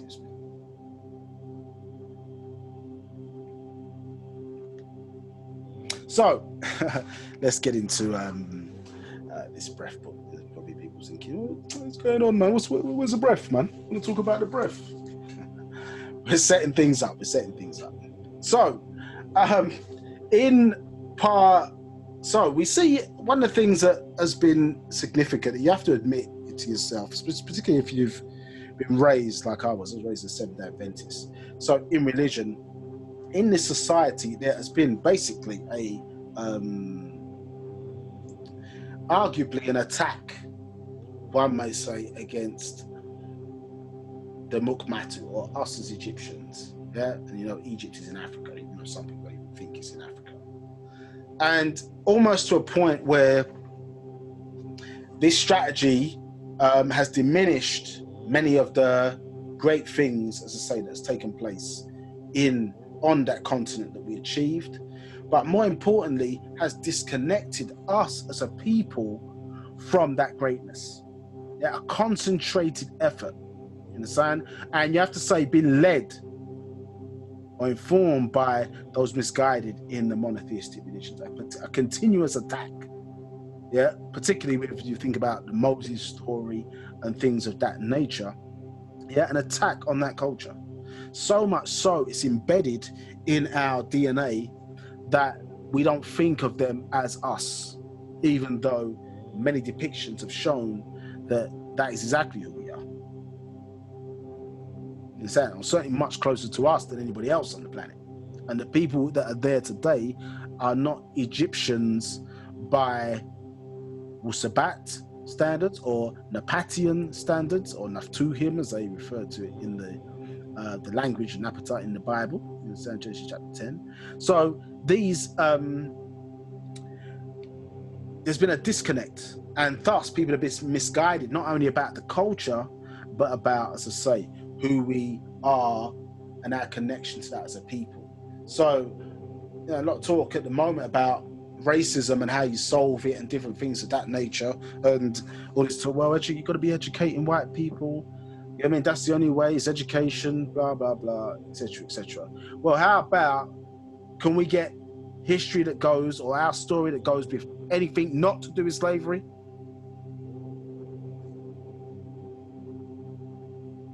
How about that? Is that what we teach the children? In saying Africans, whether we're Africans in Africa or Africans elsewhere around the world, are very prideful people. As parents, it's even hard for us even to express to our kids some of the negativity and hardships that we've gone through.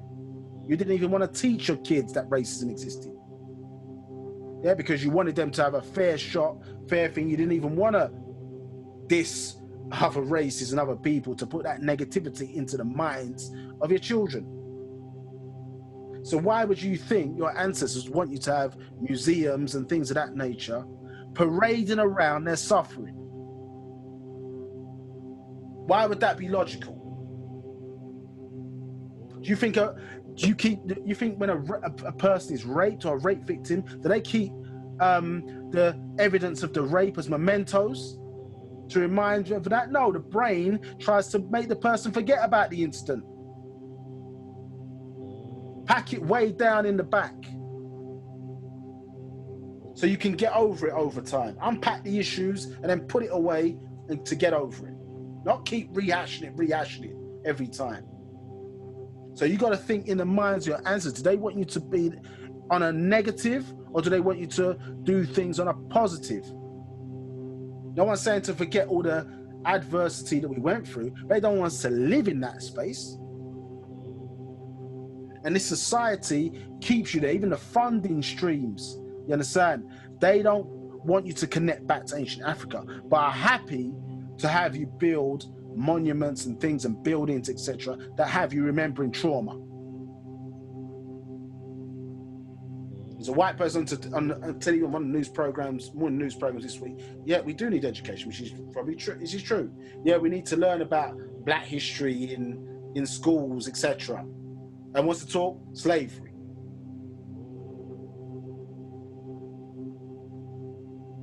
Not the greatness, like we just popped up 400 years ago. So they want to keep us in that 6,000-year bubble. Yeah, because anything else going into prehistory, understood, you're going to start to uncover how defective they are, where they really came from. That's what they don't want the world to know. Why were they created and what their purpose is, so on and so forth. So he fears that so much that, say, wrong racism reigns. Suppression of another race to further your own race. Yeah? And so this is why, as I say, one was born from amongst us to come and teach us. And still they want to get involved. This is how it is. This is the fight that you're fighting against. Remember that eclipse as the son of righteousness. Now, interesting enough, we see that the name for our priests, who oftentimes, as I say, has been ridiculed in history, you understand, and their contribution much diminished within the world, but now being reintroduced back to us by us. And you see them nicely wearing here, the leopard skin. You see that being worn by the Pa Kahanu and also the pharaohs themselves. Yeah, and we see, yeah, Anuki Mukhma'u. Yeah, or I should say Mukhma'u actually, not Mukhanu, Mukhma'u. Yeah, I am an Egyptian. And we see what? What do we see here? The reintroduction of, you understand? Yeah, this leopard, in some cases cheetah skin. Yeah. So this is the renewal of your story coming back around again. Yeah, and us establishing ourselves as who exactly those people are. This is why we're hated and disliked so much. Yeah, because we're reversing this trend. Yeah, the renewal of those gods or supreme beings. Yeah, coming back around again in this day and time to change the fortunes, as I say, of not only a misguided world but a failing one. So when we deal with the breath, we can see that many things within our culture have been stolen, taken without acknowledgement. And this includes this science of the breath. So in the Torah, they use the word nafah, yeah, to deal with breath. And it's the same word obviously used by the Christians. When you get to Islam, similar word, a copy or the derivative of that word, and it's called nafakha, and it means to blow breath. Now, when you get to us now, all of that came from our word nafuch, which means to blow breath. So again, you see it was grafted or copied, yeah, and it ties into the ka'ah, yeah, or the spirit. You see there depicted with two hands, and the repurposing of the word Africa, because it came from an Arabic word faraka, which means divide or separate. Yeah, originally talking about the continental drift that took place, separating continents from Africa, but also symbolically of the separating of the continent, yeah, into different countries, so on and so forth, as opposed to the one land, that's one people. So that's been repurposed in this day and time. You see, afaf reye ka'a, yeah, of the sun's spirit, you understand, or of the spirit, or the personality or spirit of the sun. Yeah, that's who we are, sun people. Yeah, so take note of the safuf or the hieroglyphs there. The ka'a also has a double or a secondary purpose. Excuse me. And again, we have two spirits. Yeah, the nafas spirit, which is your DNA and RNA. That's where your personality, where your characteristics come from. And you have the higher aspect of that, which is your ka'a, yeah, which works in with the ahah and also the ba'a, yeah, in that triad principle. Everybody on the planet, or races on the planet, I should say, or even certain animals, where they have the ka'a, they have the ahah, which is the etheric you. Not all have soul. Yeah, the ba'a, yeah, not all have soul.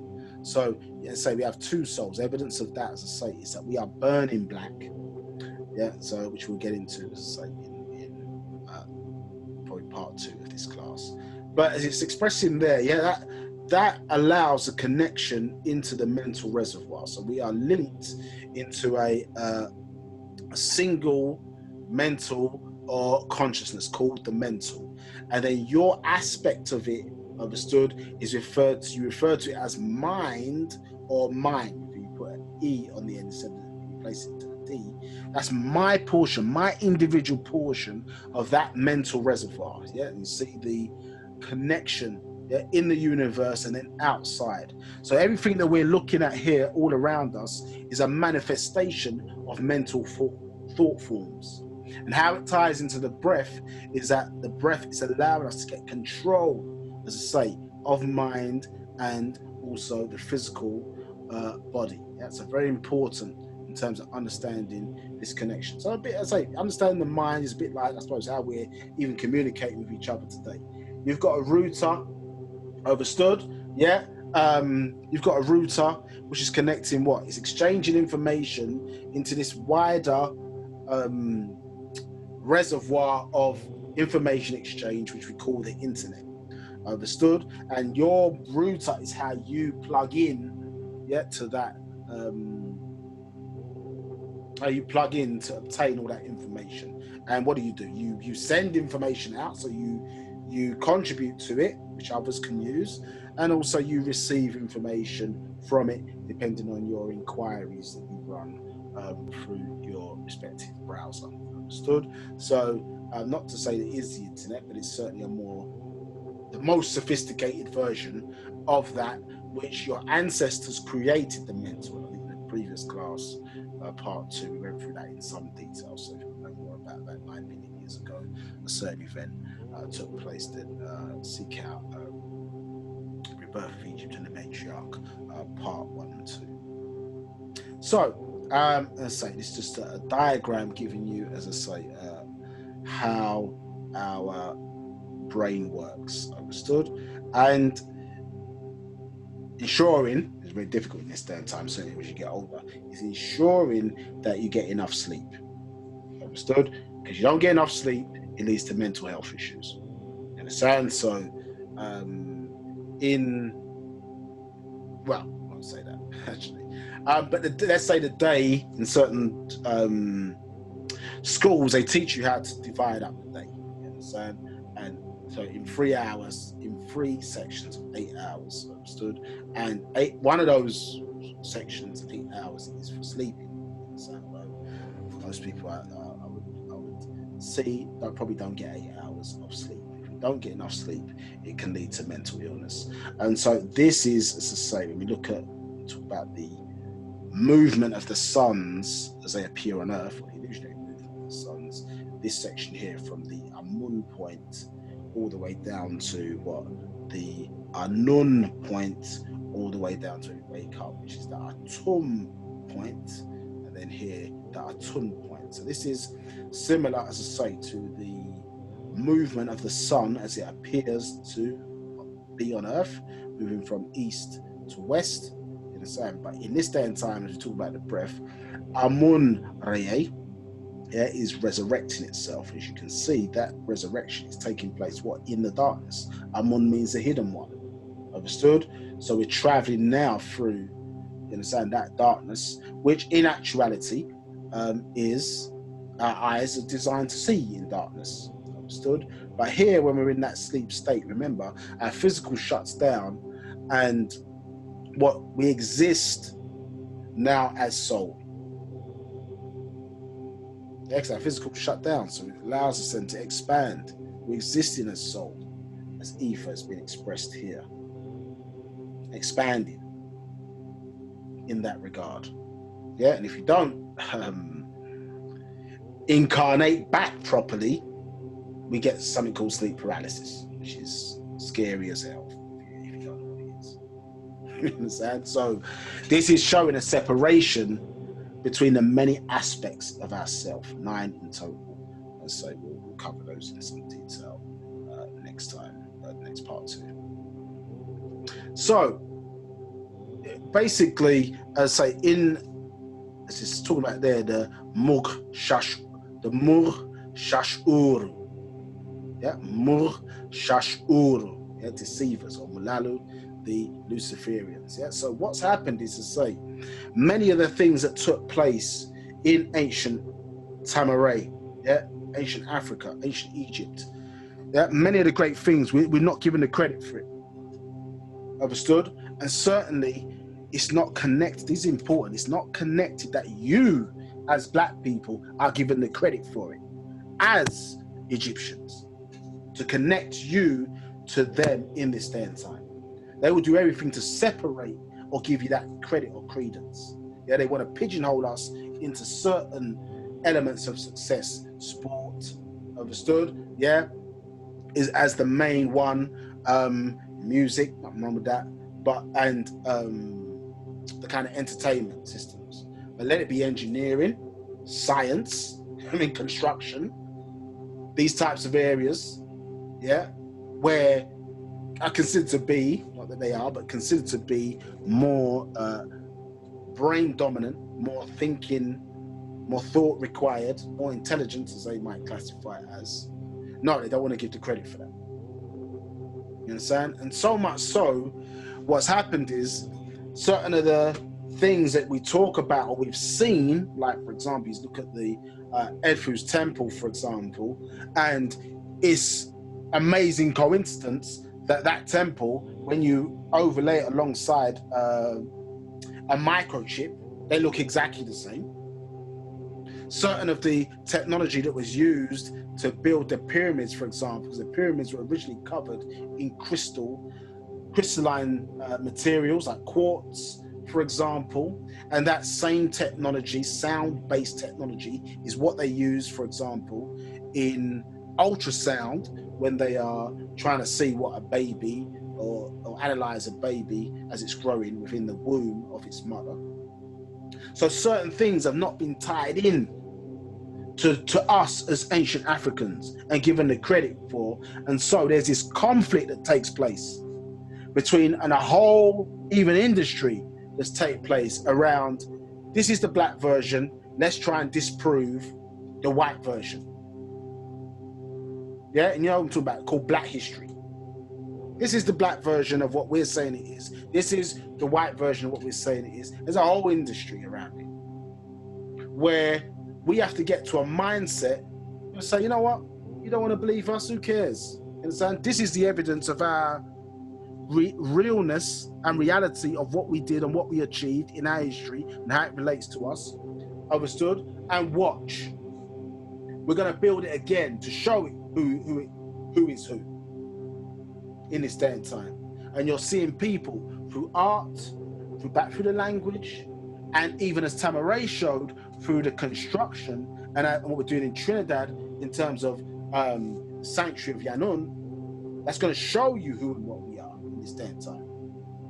You can't go to Egypt at one time, it's too dangerous. So the master said, no, I'm going to bring Egypt to you. And we constructed monuments, pyramids, etc., that when analyzed, you saw them emitting tachyonic energy. Yeah, double helix energy emitting from the top of those structures, showing that they were alive and real. And if we were not blocked, it may have helped to change and transform some of the adverse energy which is befalling this planet right now. Yeah, so a lot of our things have been downplayed, and this is what's happened to our mysticism, our science, our spirituality, second guessed, doubted. Which means that you don't go then, as a people, you don't go to our sources as the point of spirituality. We don't go there because we're second guessing and doubting the source. Yeah, or prove it, but we never ask to proof of yoga. We never ask for proof of, understand, the Sufis in Islam, understand, different things or whatever. Different types of spirituality. We accept those. Martial arts and different things. Just go and accept it. Don't question it. When it comes to our stuff, we got 20,000 questions. Doubt. And who are you doubting? We're doubting ourselves. So we have to understand how it's been played out. You understand? And how, as I say, how it's been ridiculed. And in that ridicule has been endorsed, as I say, by the major different religions today. You understand? When by stories, created stories, when the Egyptian priests threw down their staff, they turned into a snake. Yes, when Moses threw down his staff, you understand, it turned into a snake also, and its snake obviously ate the Egyptian priest snake.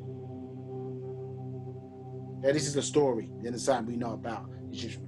We didn't know who the priests were, what their names were, how they learned, what they learned, etc. Understood? All we know, they lost in the battle. That's what we know. A fake, unproven story. But this categorizes what we think about ancient Egypt and the mystical science that was introduced to us in that regard. Yeah? So, and this is one of the reasons for that is because they make their they get their reality. This is why we spend a lot of time on this. We have to clear out, clear out all the mess. Can't pour clean water into dirty glasses. So we have to clean out of our minds first all this rubbish, you understand, that we've been brain dirtied with, brainwash it, the actual facts, and Wu-Sabat, so that we can pour, understood, more spiritual knowledge, esoteric knowledge in to this clean or cleaner glass, understood, yeah, of our minds. So their illusion of their existence, so they get their validity by connecting themselves to us in ancient Africa. And this is a strategy, as I say, we mentioned it many times in this class, but I'm hoping it is starting to stick. That's why we keep repeating all the time. Understood? Yeah, because hopefully it will click. Yeah, so they get their reality, or they get their confirmation by saying that they interacted with us in terms of their stories. And it gives their stories reality to them. It gives them stories validity. Bible's not accepted truth because it's real. It's been accepted truth. It's been around for a long time. And what happens is they say, well, all their prophets went to Egypt or interacted with Egypt, which is a real place, a real culture, verifiable, stamped in history, still exists today. And you find, as it's saying there, mentioned 611 times in their Bible. And even, look, I am, Hosea chapter 12, verse 9, I am that the Lord thy God from the land of Egypt. So even their God comes from Egypt. The sun came out of Egypt. Yeah, not enough to just be against it. Oh no, I want a piece of that as well. Yeah, I want the props. Isn't that the nature we talked about there? The parasitic, living off of, yeah, subsist off of. Isn't that the same strategy? Happens in all over, doesn't it? Yeah, how many things we were the originators of? It gets subsumed, and then they become the well-known, the dominant force, that get all the economic benefits, etc., of things that we have done. How many of their music artists come in black spaces, purport and mimic down with black music, and then go off and make their howling music and go off and make hundreds of millions of dollars and are famous and have us sitting there? Oh yeah, he interacted with us when he was there. Make one tune, black sounding tune, then go off and make their howling music. How many artists have you seen do that? Where we're used. Yeah, used. Remember in their story, in the biblical story, when the Lord instructed Abraham to kill his son, yeah, we've got to think about the mentality of who was giving that instruction. But asked him to kill his son, yeah, because as a form of sacrifice, yeah, to subsist off of that power, clearly when death was being imparted upon this individual, yeah, the son was let off. But a scapegoat, so a goat had to be killed. Yeah, so that power was still required. And when you understand how the spiritual science works, yeah, because we're spiritually ignorant, you understand that we have become their scapegoat to delay their judgment for the wickedness and evil that they've done over the 6,000 years. They use us as their scapegoat. Now, you can't avoid judgment. It's coming. Yeah, that what goes around comes around, so to speak. Yeah, for every action there's a reaction. You can't avoid judgment, but you can delay it, which is what he's been seeking to do by using us as a scapegoat. And we become their scapegoat when we embrace them above our own self. When we embrace their culture, there's not a separation from it.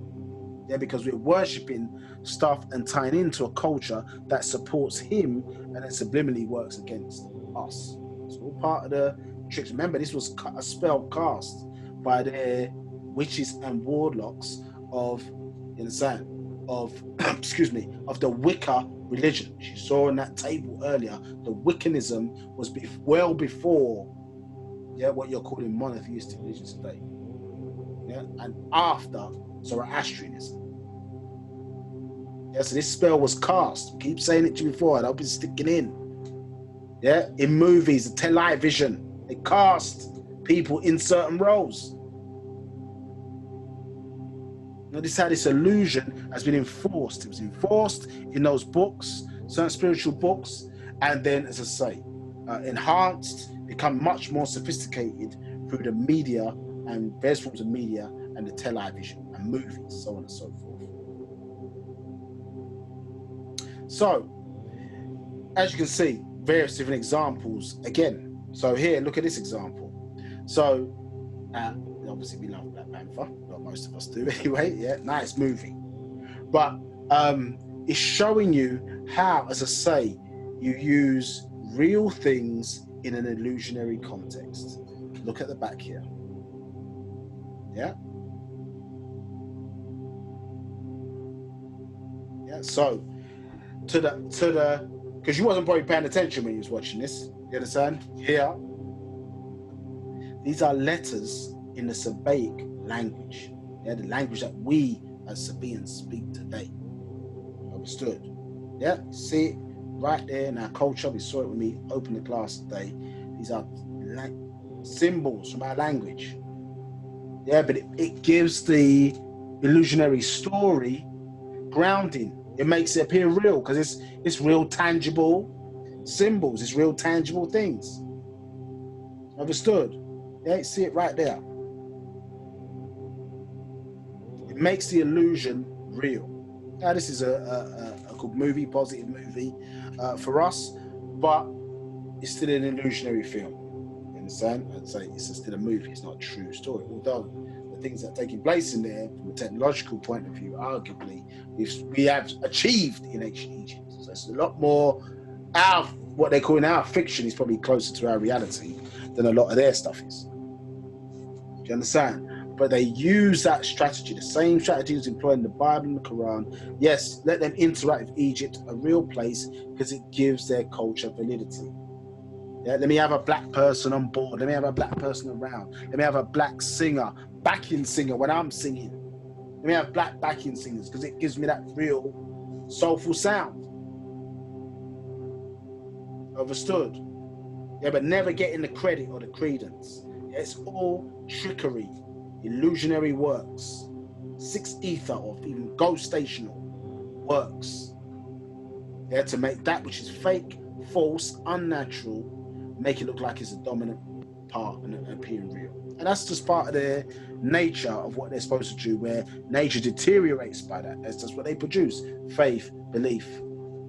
Yeah, when we now need to get back to facts. The illusion needs to be destroyed, and the three eyes, 2 eyes, your 2 physical eyes, and your mind's eye must be aligned and reopened again, so you can see things for what they are and who they are, and see people for who and what they are. So, however, we have much great knowledge, as I say, of alchemy, and maybe one of the greatest alchemists is known alchemist is Tahuti.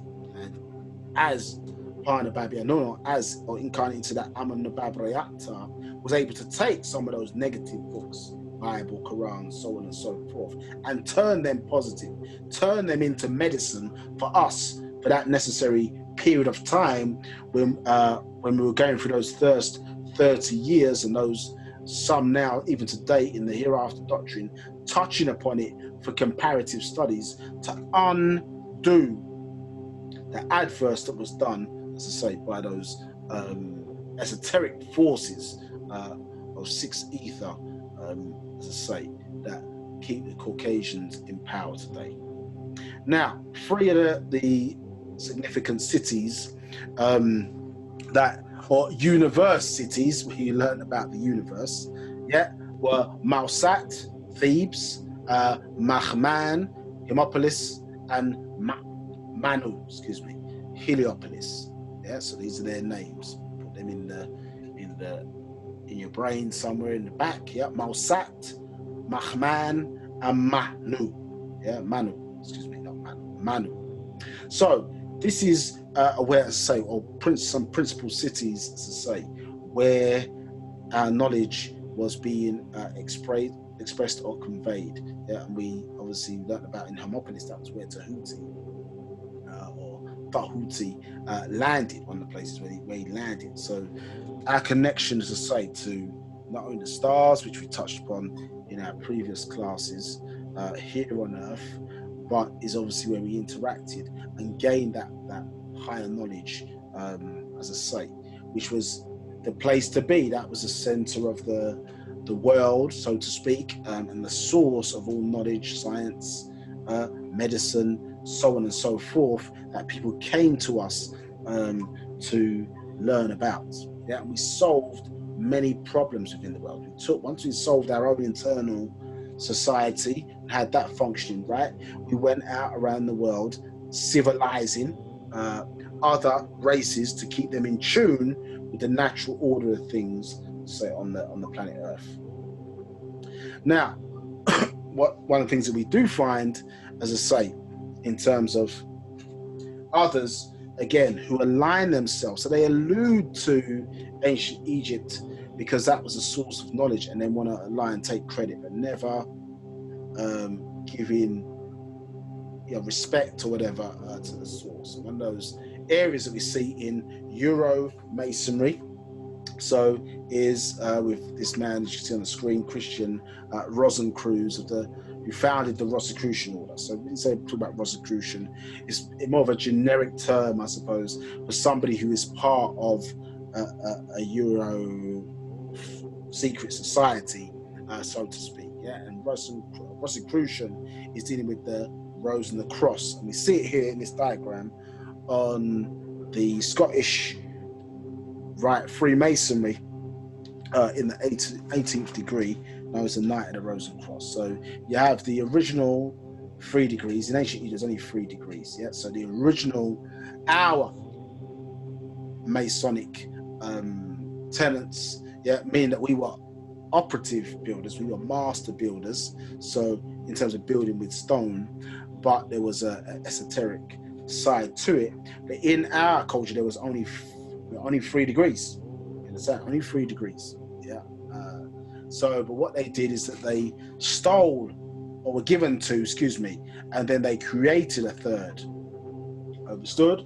And then after that, created honorary degrees. When you go, so basically, when you become Master Mason, there's an option to go down either the York Rite or the Scottish Rite. So honorary degrees. You see the Rosicrucian or the similar to it, chapter of the Rose and Cross. You see the Knight of the Rose and Croix, and this is tying back into the Rosicrucian, as I say, order or secret society. Now, why is that particularly relevant to us? Is because when you look at a lot of the symbology used by these orders, it always alludes to, in the same say allude, kind of subliminally tries to infer that is connected to our culture in ancient Egypt, when none of it is. Yeah, their stuff ties back into Wicca. Understand that clearly and closely.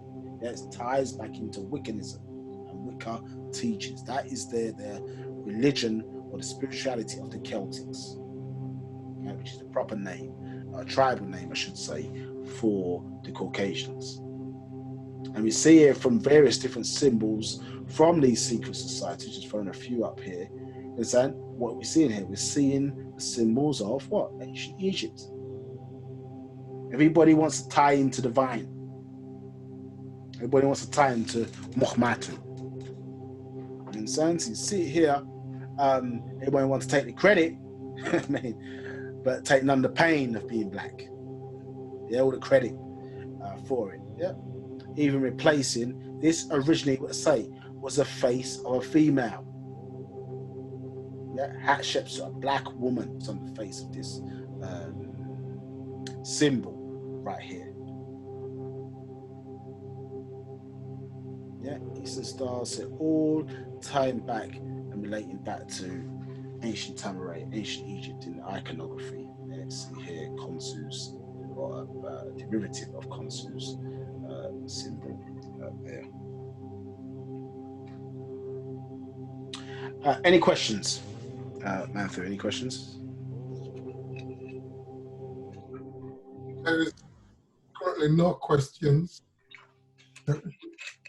No questions, no hands up. And there is nothing on the chat at the moment. Okay. Tautak. So, when you're dealing with the Egyptian science, and we're going to get into the science of the breath, as we kind of just now kind of introduced. So we have this word in our language. So we talked about the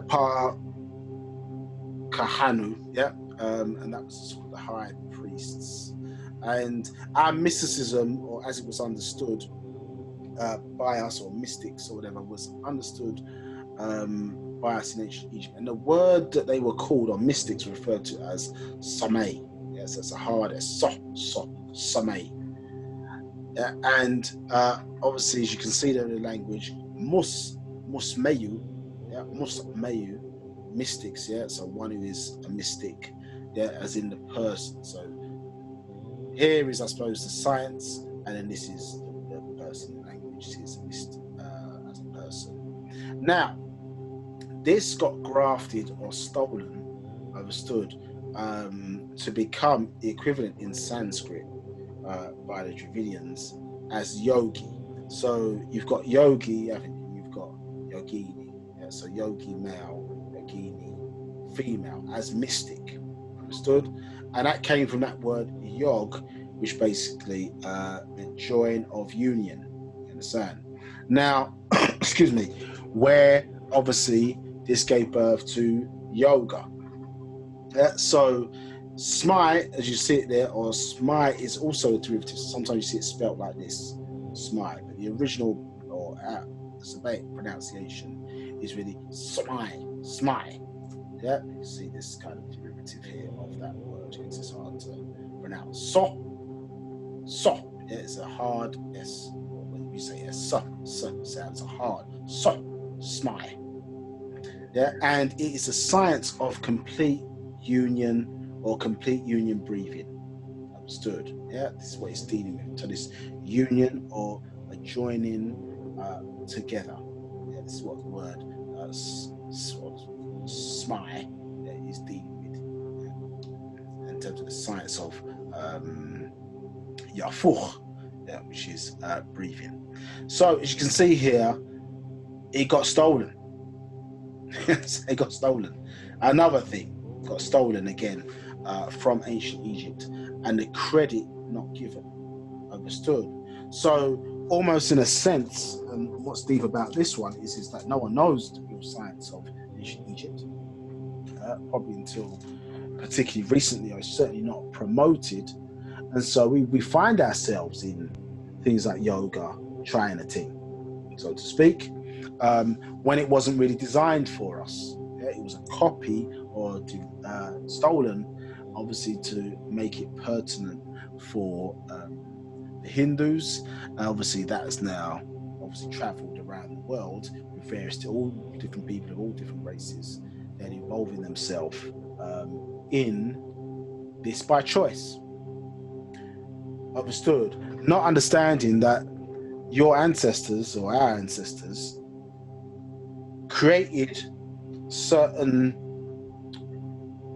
physical and etheric cultural elements as the stairway to reach where they were. You understand? Let's say in the previous class we talked about them cutting up, elevating. They had no previous use for the physical body at a certain point in their growth, and basically decide to evolve or ascend to higher states of existence. But because some of our people were too material, yeah, they stayed on those lower planes, but their behaviors was affecting our higher ancestors on those higher planes. They cut them off. And one of the ways in which they did that, they collapsed one of the suns called Sirius C in the Sirius, which was a tri-star constellation, now a binary star constellation.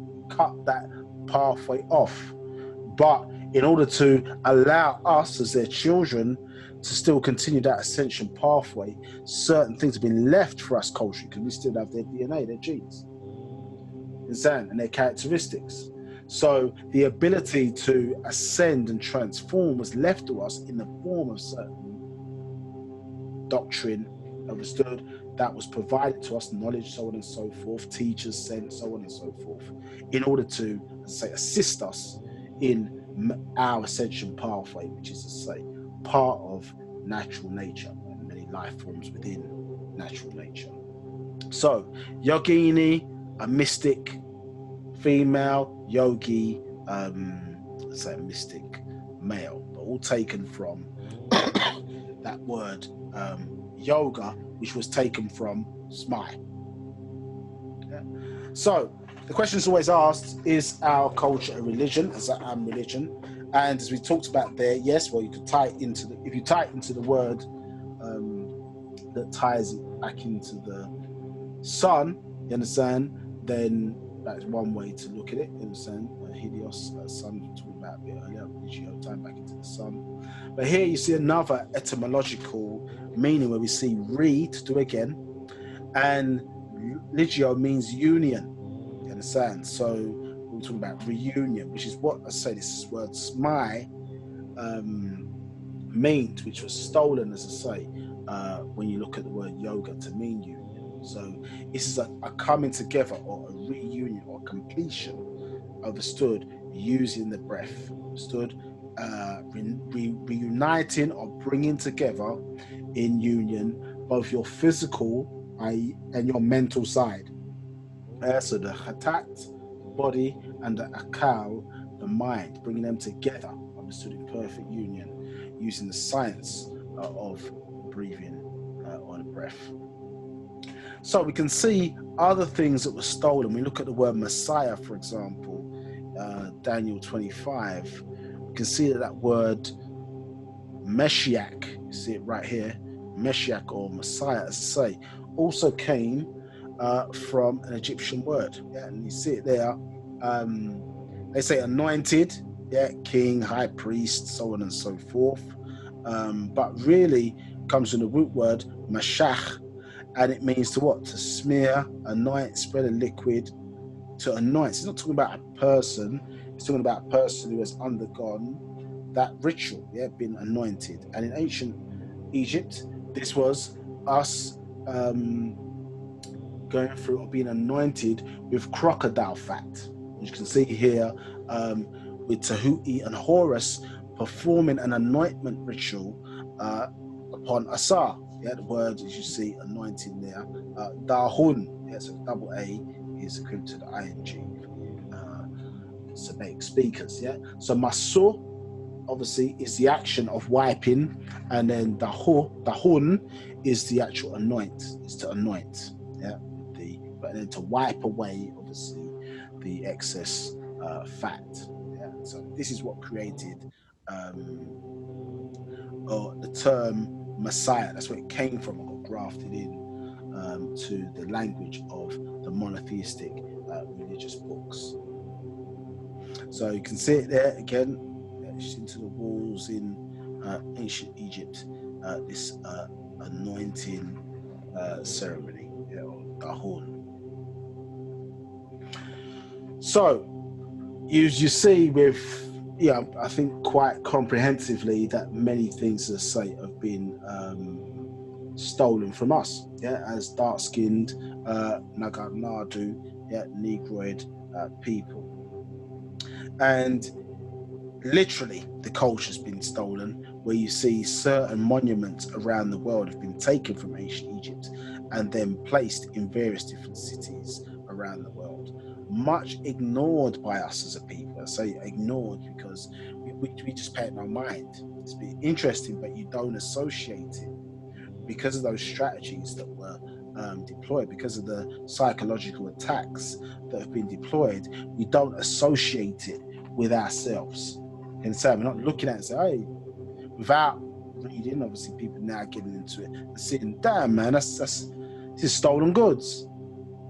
And then being able to explain what it is. Yeah, which obviously this is a Ben stone, or the equivalent to the phallus or the penis. Is that a delivery device? Yeah, so we see them in various locations around the world, as I say, taken from, because everybody wants a piece. Everybody wants a piece, you know what I mean, of the divinity. Everybody wants a piece of the knowledge. Everybody wants to be tied in to the original, let's say we put it, to the source of this knowledge, information, repurpose it, tell it their own way, and never give the credit as I say, to us the way it's due.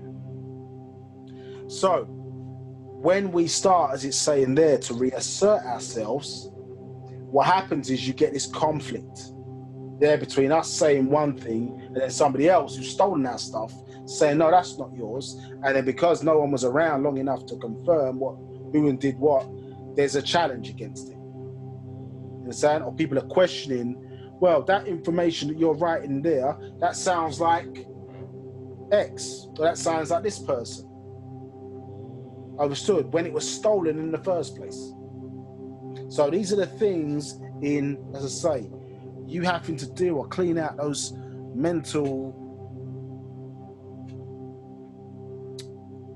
that mental weaponry that's been used against us, those cobwebs.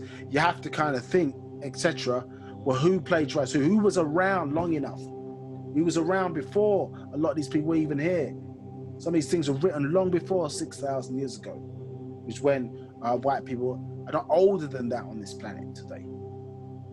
Yeah, so who plagiarized who? This is what the thing is, because even everything you think of in this society, many of the things, knowledge things we think of in this society have come from us. And certainly all religions on the planet have come from us out of ancient Egypt. Even their Mary from our Meritat, yeah, from what our land was called Taha Maye Reye. Taha, earth, Maye, water, Reye for the sun. Tamare. Yeah, which is where they get the word Mary from Meritat. Yeah, so who plagiarized who? Who? It's the creative force of will in ancient Egypt.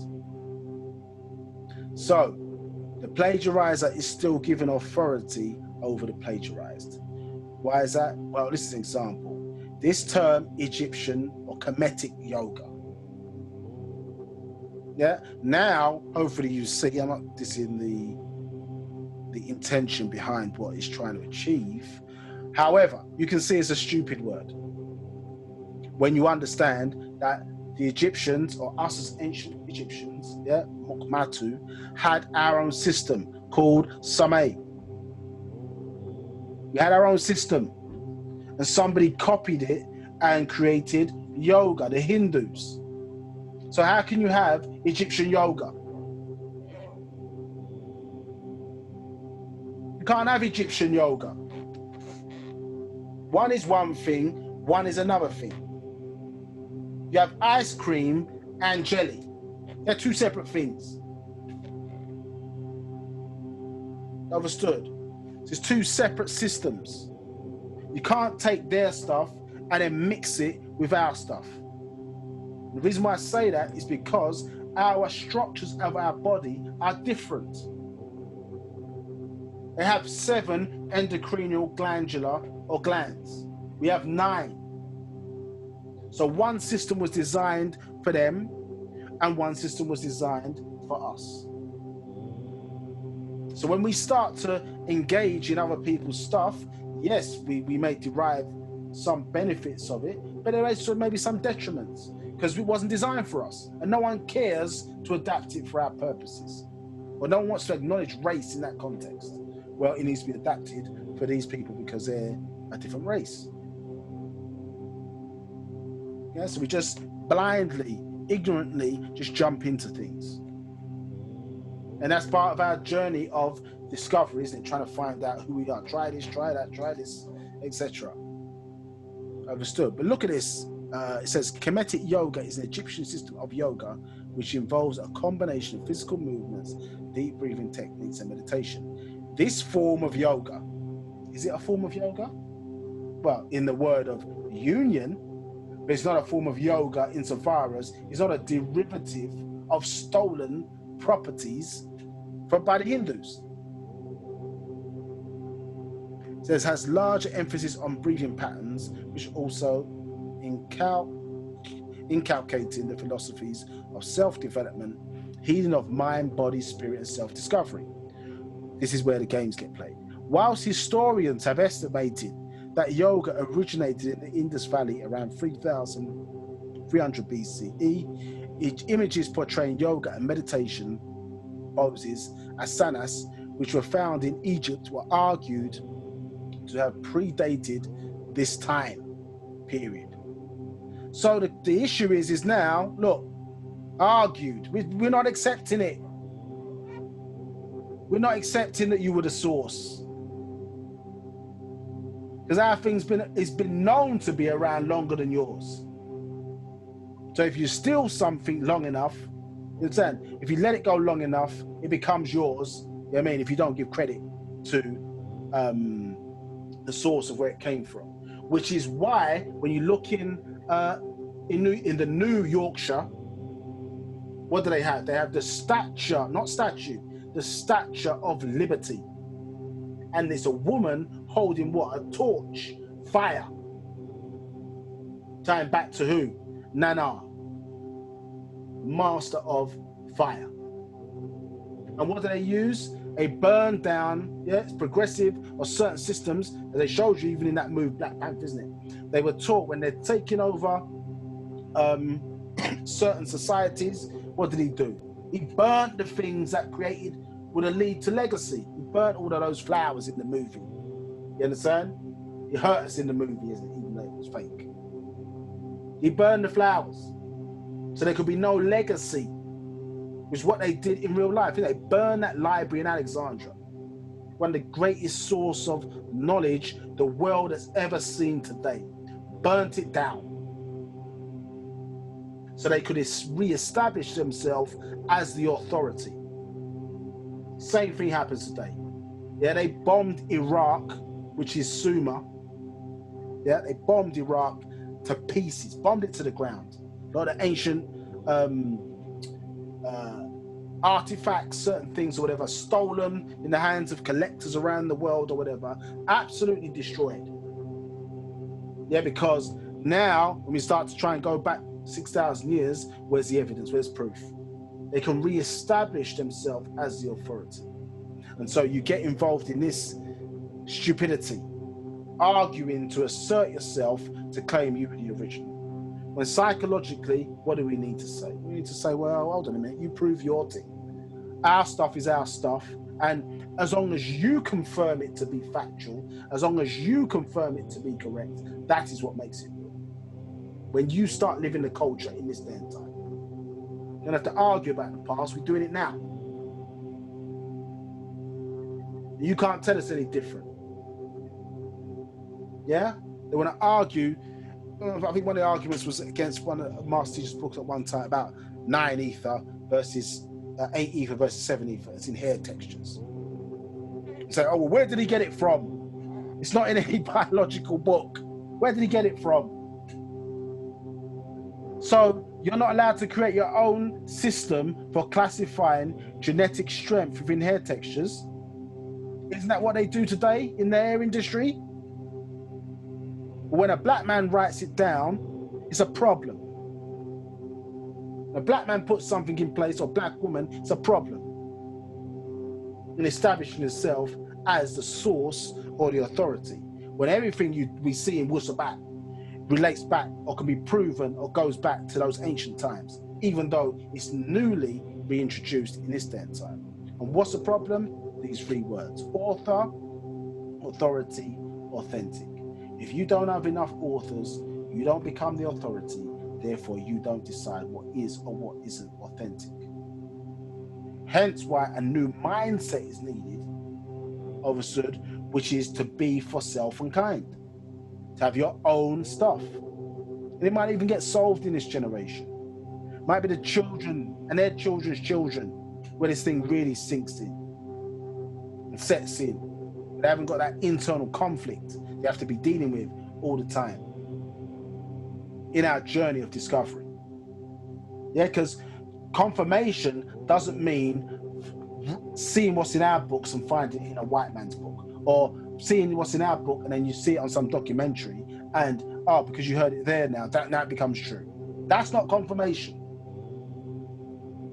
Confirmation we're seeking is when we find whatever it is, either we see it or it's in nature.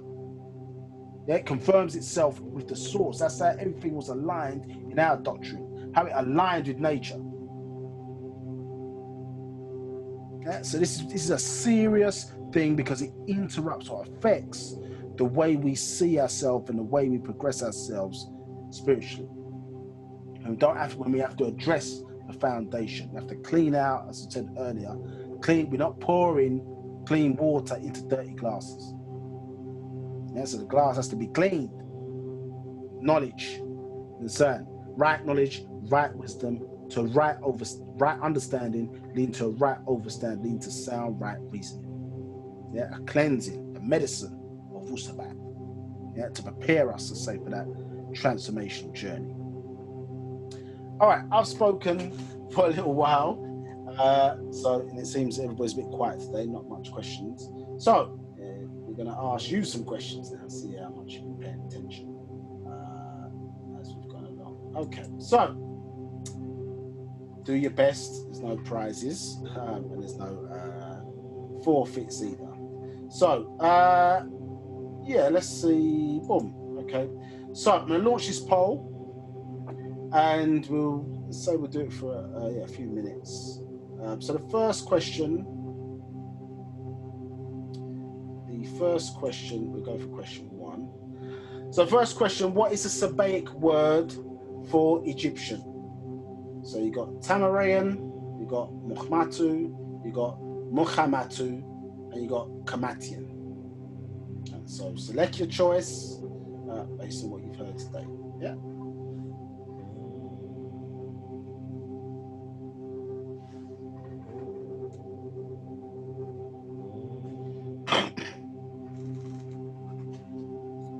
Don't be afraid now, they're just questions. Your best guess, if you wasn't clear, your best guess. So what is the Sabaic word for Egyptian? There's one correct answer, just to make it clear. There's one correct answer for question 1.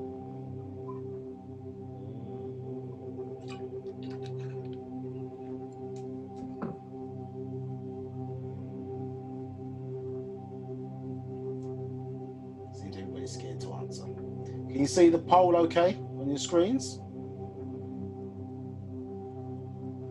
Matthew, can you see this? Can you see the poll okay on your screen? Right. See the poll. I think, are they trying to click on the actual wording to get the answer through? No, yeah, just click on the options. What we see on this end is different to what the people see on the attendees end, so they can ask the questions. Okay. I think that's the case. They just need to click on the answer, what they think. Yeah, click on the answer. Click on the answer under the first question. Okay, I'll give you another 10 seconds for that. Hello, is anybody out there? Are you able to click in? Can somebody just confirm in the chat that you're able to select a choice or an option?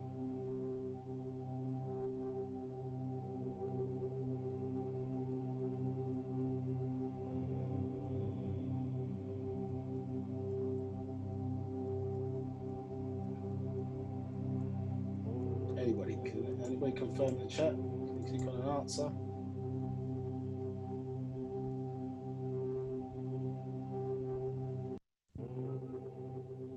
Okay, so we can select options. Come on, people, you're going to need to choose one. I can't wait all day. I've got more for the class to deliver. So select one. You've got 10 seconds. So select one. I mean, what you think is the best answer. So, Sabaic word for Egyptian.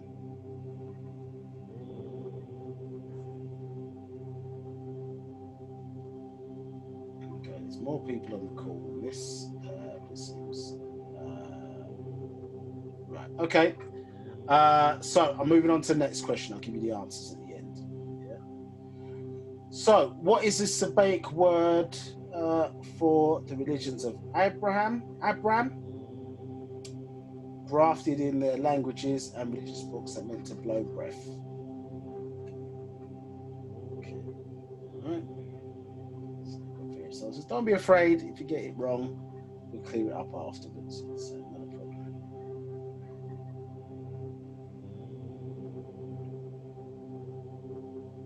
Question 3. What is the Sabaic word for religion?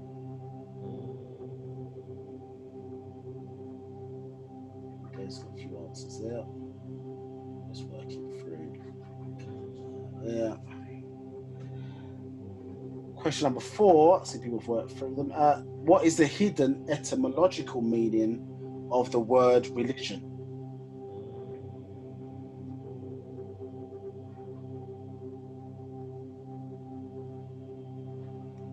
And the last one was a bit of a maybe not that difficult. Okay, I hear you. Appreciate that. Yeah, appreciate that. Okay, you have to answer all 5 before you can submit the towel tack for the clarification. Okay, right. All right. Well, I'll leave it up to 5 minutes. About 4 minutes 30. So you've got 30 more seconds before I give you the answers.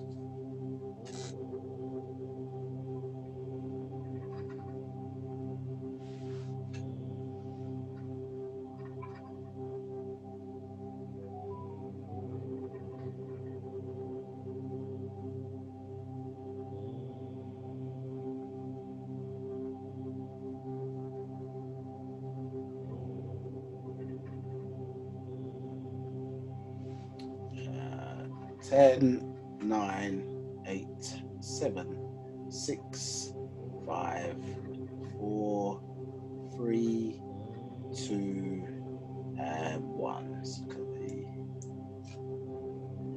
So let's share the results. Hopefully I'll remember the answers to these. Right, hopefully you can see the screen. Right, so what is the Sabaic word for Egyptian? Okay, so 50% of you said Muhmatu. That is the correct answer. Yeah, that's the correct answer. So Muhmatu, correct answer. Question number 2. What is the Sabaic word that the religions of Abraham grafted into their languages and religious books that meant to blow breath? So 50% of you said Ka'a. The correct answer is Nafuh. Nafuh. So one of you got that correct. Nafuh. Yeah, it's the correct answer there. So that the yeah, you see that there. It's the 4th answer now. What is the Sabaic word for religion? It's a bit of even tie. Mur Shashur. And then Za'am. Mur Shashur. It means deceiver. Yeah, so that's not the correct answer. The correct answer is Za'am. Yeah, religion, or it means opinion. Number 4. What is the hidden etymological meaning of the word religion? So to bind, you could use that answer to bind. However, the answer is looking for hidden etymological meaning is reunion. So yeah, most of you got that right, 67%. So well done to you all. And what were the correct names for Thebes, Hermopolis, and Heliopolis? So you need to select 3 answers here. Okay, so what have we got here? So a nice little mixture. So we've got Malsat, which is correct. Here we've got Manu. So with the 2, so only one person got that one right. Manu, yeah, which is the second answer, and then Mahman. Nobody selected that. Mahman. Mahman. Nobody selected that. Okay, so on that side. So take a picture, just so you can see that. There you go. Yeah. So Malsat, Thebes, Mahman, Hermopolis, and Manu is Heliopolis. Yeah. So you see the answers there, and then you see them on the map here. Yeah. So when you, or if you want to look these up, you can see them on the map. Yeah. So Thebes 6, Hermopolis, or Hemenu as they refer to as 5 there as well, which is up here. Excuse me. Here as Heliopolis. To the right to the map for Upper and Lower Egypt. Okay, cool. So you got that. So pay attention. That's your induction. Now there'll be more on the way. So a few more. Right. So well done. So yeah, so basically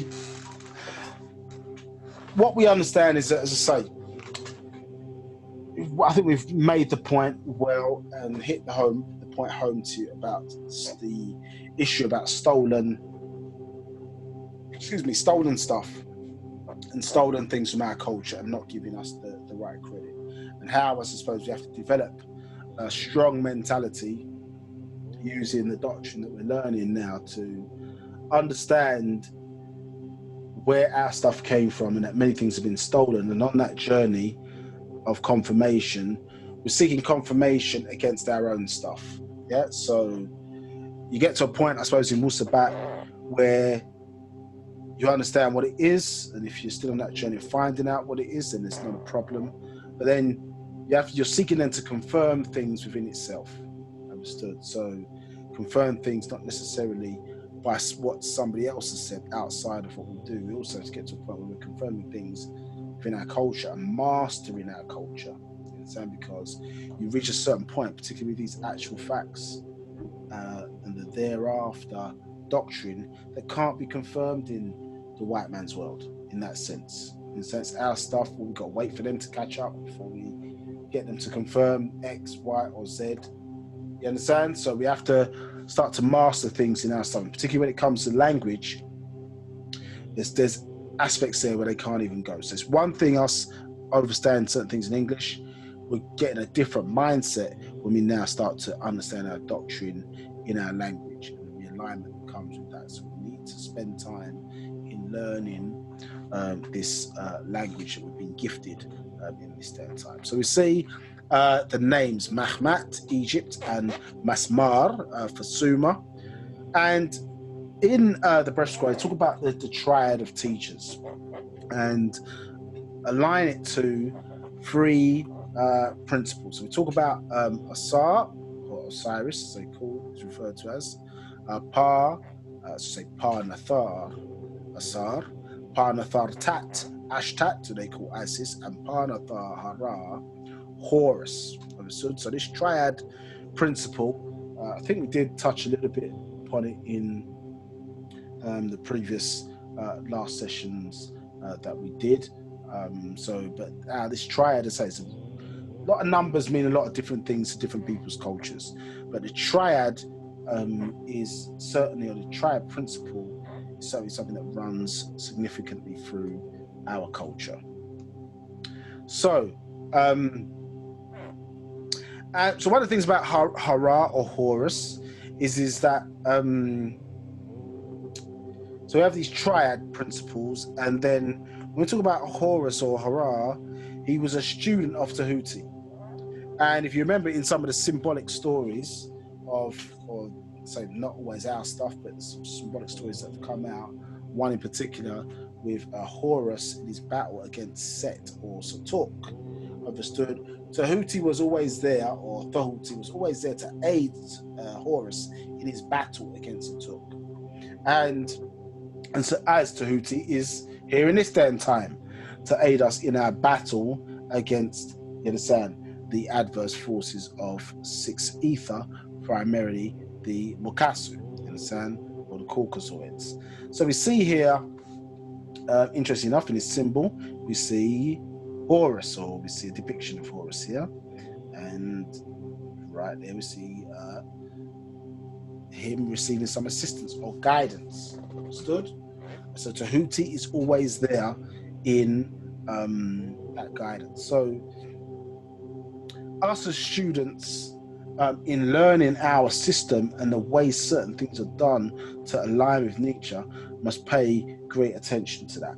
And so they talk about their Moses story. And again, remember that term got grafted from ancient Egypt because the word mus, it means child. Understood? So a child of, if you were taught by a particular teacher, then you became their child because they gave birth to that spiritual aspect of you as a student. Hence, you understand, you see the master teacher oftentimes referring to us, his children. It's not that we're physical children. It's talking about Kharadu. It's talking about the fact that he gave birth the doctrine gave birth to that mindset or that individual. You understand? So hence, a student of Tahuti would have been referred to as Tahutimos. They're a child of Tahuti, or a student madras, or a student of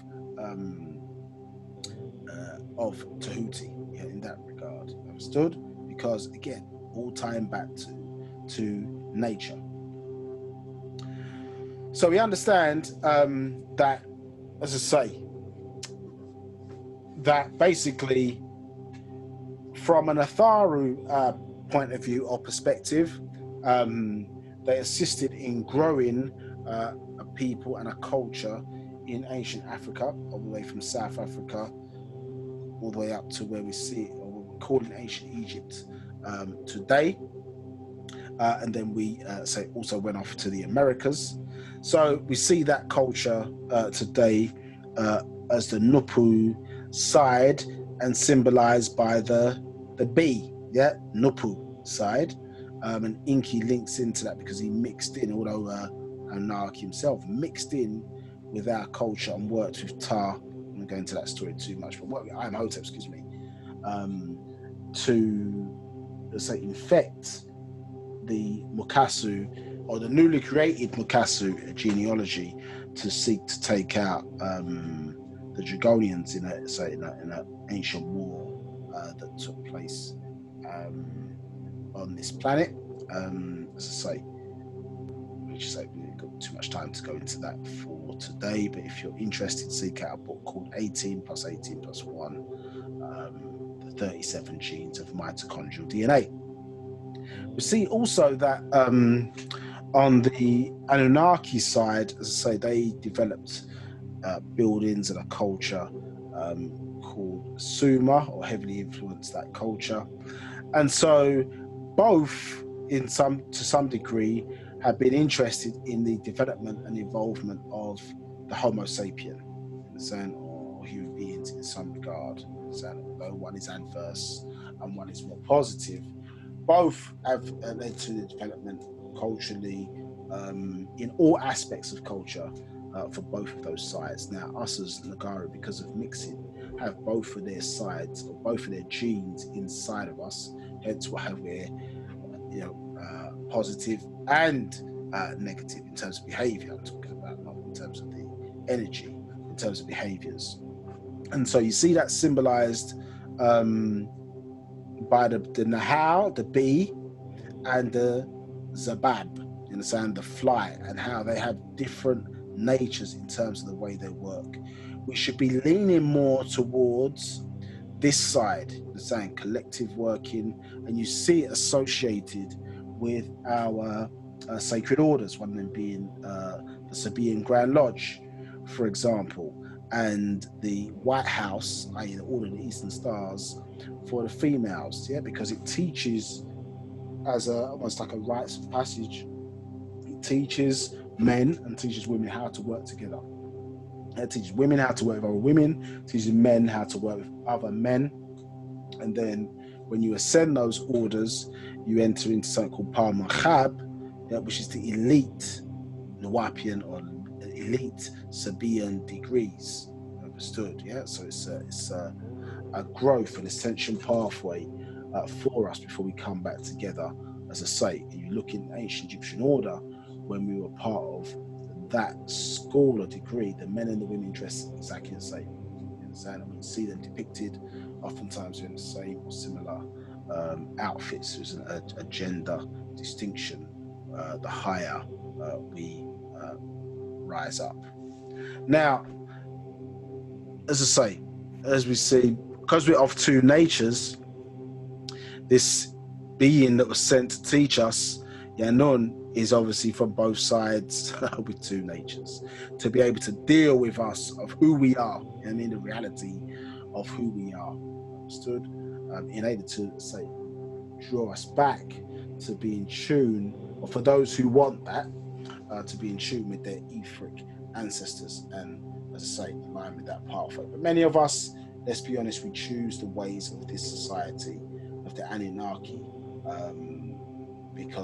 which is self-destruction versus self-preservation. one side of that group, remember, is happy to see us self-destruct, overeat, over sex, over whatever, because they see this is a world of consumers and not producers, and believe that the planet, the population levels on the planet should be much lower, and therefore the excess of people on the planet can be used to sustain, to say, their liberty in the form of food, understood, and labor. So this is the mentality, understood, that has, as I say, seen itself assert itself with the Mukasu race, because that was the nature of their gods, the nature of their overlords, or the extraterrestrials that created them, both Anunnaki and the Pleiadians. So we have both of those cultures there, but I say both provided some useful outformation in the form of information, so influences from both sides of the culture, hence why it was taught to you in the pre-hereafter doctrine, the hereafter doctrine, and also the thereafter doctrine.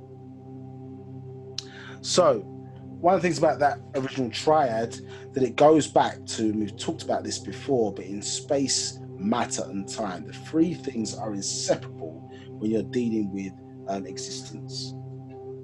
We're dealing with existence. And so, excuse me.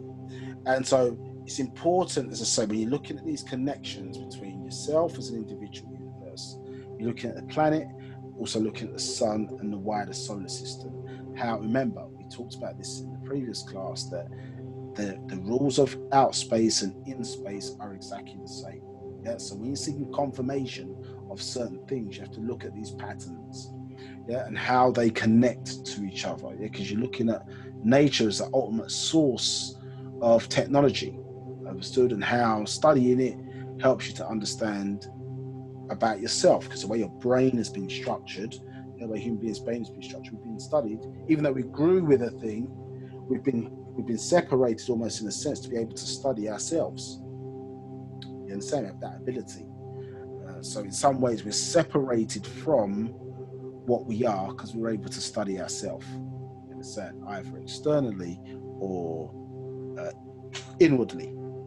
Yeah. So in that time. So when it correlates to what we're looking at, we talk about human beings. We have these three areas. So we have time, which relates to the mind. The male is the expression of being, and the female is matter or material. You understand? This three within existence forms a perfect union, as is being expressed there. Yeah. So mind is male. Yeah. Hence even the word men. So mind, and then the two things there, when you're looking at male and female, I should say, mind is male, constant, female is variable. Transforming and shape-shifting says to attract the mind of the male to become soulmates. So remember, soulmate is not just a case of we're into the same things or we like this or that, whatever the definition of it in movies or whatever. I've been my soulmate. Yes, your husband should be your best friend, your wife should be your best friend.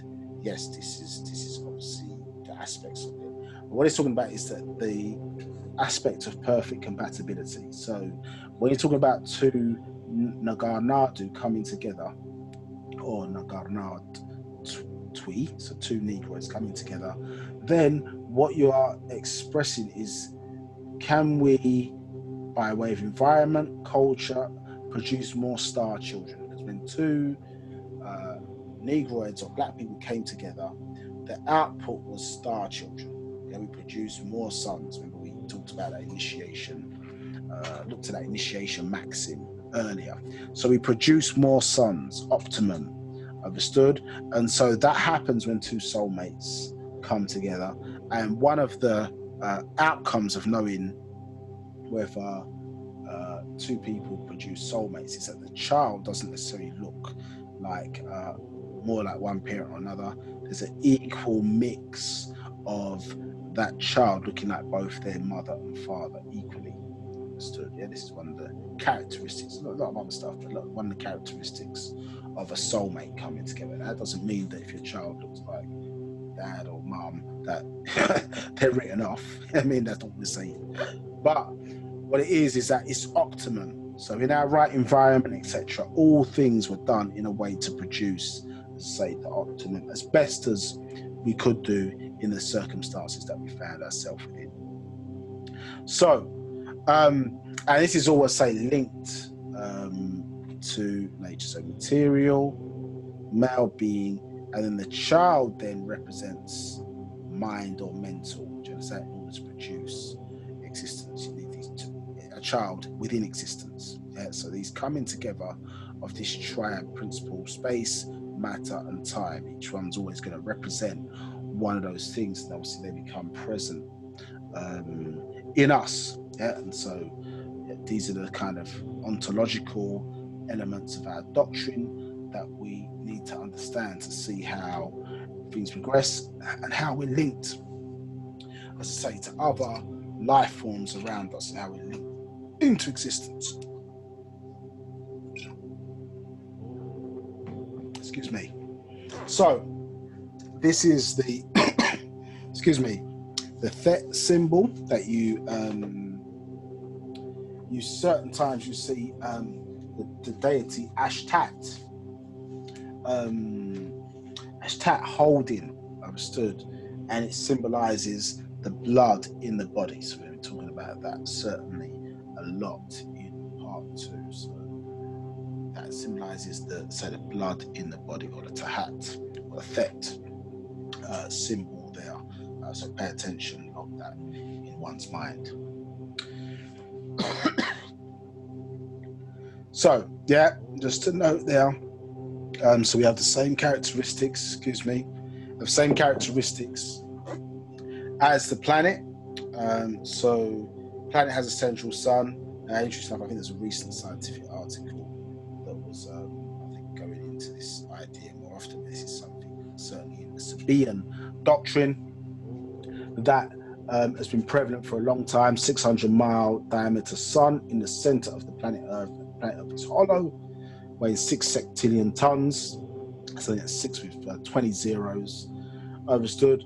And as I say, it has its own central sun, very similar to us. We have solar plexus, 6 to 7 inches above the navel. We also have a magnetic pole or field surrounding us, magnetic poles, either end, and also a magnetic field that surrounds us. Yeah, 71% thereabouts. Liquids in the body, yeah, planet is 71% water and 29% earth, or land, so to speak. So we are the world, understood, and helping us to understand that is really important. So this triad principle, again, in relation to the suns, many may be familiar with the positions that the sun appears to be in when somebody standing on the earth looking up. So we have the Atum position, the rising sun, the Anun position, the sun at noon, and then we have the Amun position, the sun as it appears to set, and then we have the pre-zenith, so the Atun point, understood, yeah, which is in that darkness. It's a Atun point. Yes, these four, a triad principle above, and then you have this fourth point as well, the quality principle in that regard. Note the colors we're seeing here. Yeah, note the colors.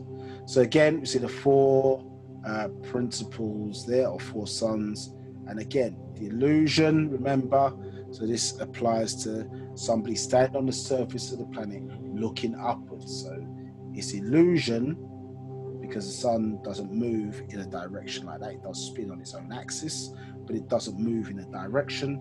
So this is the illusion, but within the illusion there's symbolism. So to us, there's symbolism in there that we must be paying attention to, yeah, and asking, why is that? Why has he put that there? Why this? Why that? Why that? Etc. Understood? In terms of our quest for under, into, and overstanding. Yeah. And note the colours. So here again, fourth phase, just to get your understanding. So the position, remember, the position is Atum. When the sun is in that position, you say Atum Rei or Atum Rei. Yeah, position is Atun. When the sun's in that position, you say Atun Re or Atun Re, so on and so forth. And so all of these are the visible sun, Amun Re, and then the sun appears. Obviously, it can be perceived but not seen. Yeah, so because we're facing away from the sun, we can't see it, but we can feel it. Understood? Yeah. Again, this alludes to many of those inner faculties that we were talking about. The soul, you know what I mean, to cut out various other things. You know what I mean, we can feel it, but you know what I mean, not seen. So it's there, but it's not seen. Understood? Yeah, and this is just directional, showing what? Travel from what? East to west. You see the revolution. Yeah, or what revolution means to us. So revolution and evolution, maybe these words are connected. And then we see what? Revolving around again, understood, is going in the opposite direction. Yeah, so obviously when 6 ether is dominant, obviously when 9 is dominant, we get that reversal. So in that 6 ether transformation, we see Amun Re. In the transformation, we see Amun Re is on the rise, yeah, in the resolution. Yeah, so it's going from in the reverse. Yeah, so Amun Re is rising. This is why now is the right then time for all this knowledge and information to now starting to be released. Understood? Because us as ancient Egyptians, certain of this knowledge that we're going to be conveying in this class was only released at one time or held to the confines of a few. Yeah, and the combination of this East and West mix has meant that, as I say, this has become more widely available to the masses for their benefit and improvement. Now, look at this. So we see that, what did we see before? We saw this red and blue, yes? Correct? And we see this red and blue and even the yellow, yeah, as the major political parties, yeah, Conservative and Labour in the UK, red and blue. And the boxing ring, what do we see here? We see what? Red, and we see blue. In America, the Democrats and the Republicans, we see a mixture of the red and blue again. Interesting, the Olympic rings, what do we see? Blue, excuse me, and red. And obviously we see the other primary color there, yellow. But at the two extremes, we see red and blue. Blue and red. Let's try that. And then look, even in the Google side, we see blue here and red again used as the extremes. And then we see the yellow right in the middle. Yes. In our culture, we see what? These primary colors again. So again, blue, red, and we see yellow there as the primary color. We see that blue liquid, and we see red, let's say, linked to the earth. And this is, not sure what this symbol is, so I'm not gonna guess. We'll have to find that one out. On the electromagnetic spectrum, okay, let's go through these. Yep. So on the electromagnetic spectrum, what do we see? We see infrared at one sense. So just before it goes to infrared, we see the red on the periodic table, and then obviously ultraviolet. So just before it goes beyond violet to be unseen, at least by human eyes, then we see what? Red and blue again. Yeah, so even naturally occurring, those particles moving in darkness, the visible light spectrum, how we're perceiving light particles ourselves is between 400 and 700 nanometers. Yes, so again, blue and red there as the extremes. We look here again at, when we're talking about DNA and RNA and its connection to the 3 points or positions of the sun as it appears on Earth, and we align it in our culture again. You see the transition in terms of our involvement from those original tar heights, to say whoever looked out of the waters, the sands people, having TNA, ferrous nucleic acid, which gave birth to RNA, which we have now today, gave birth to deoxyribonucleic acid, yeah, so DNA. So the amun points of our, as I say, existence as this species or life form. So, when we're dealing with the science of, you see there, breathing or yafuh, as we specified earlier or taught earlier, this is a merging or a marrying or a binding together, allowing us to get control, or better control of our body and our mind. Understand? And so a key part of that is willpower. Yeah, and as you see the definition there, the means by which one deliberately chooses or karur decides upon a course of action, an instant exercising of this faculty, a deliberate takrur, decision or conclusion or choice. So will, or the will to do, is an important aspect of breathing. Now remember, with willpower as well, if you're not the one making decisions, this is what can cause a person to lose their soul. I see a couple of questions there, so let's take those questions on that side. Right, we have Jean. Jean or Jeannie, I'm going to click on and allow you to speak. So I'm going to unmute you and you can ask your question.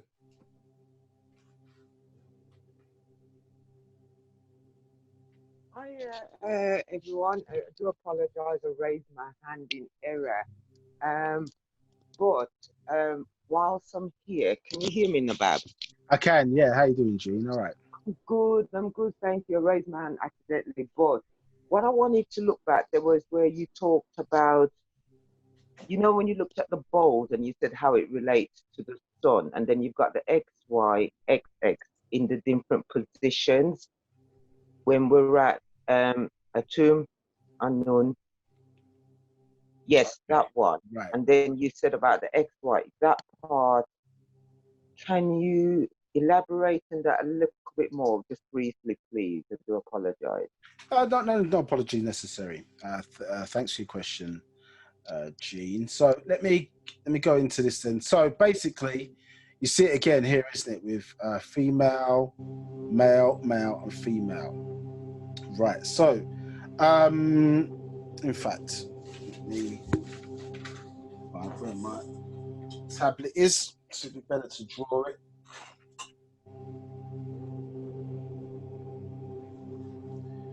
Right, just bear with me 1 second. Just get my tablet up so we can draw what we're talking about. So, yeah, a good question actually, because it's interesting to observe what is taking place on screen. So let's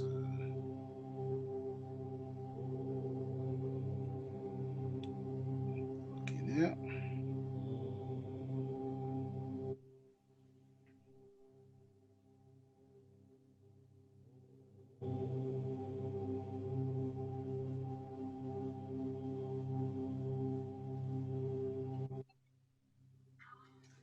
Okay. Example, it wasn't facing in the direction, or if it was facing a different direction, we wouldn't be going through what we're going through now.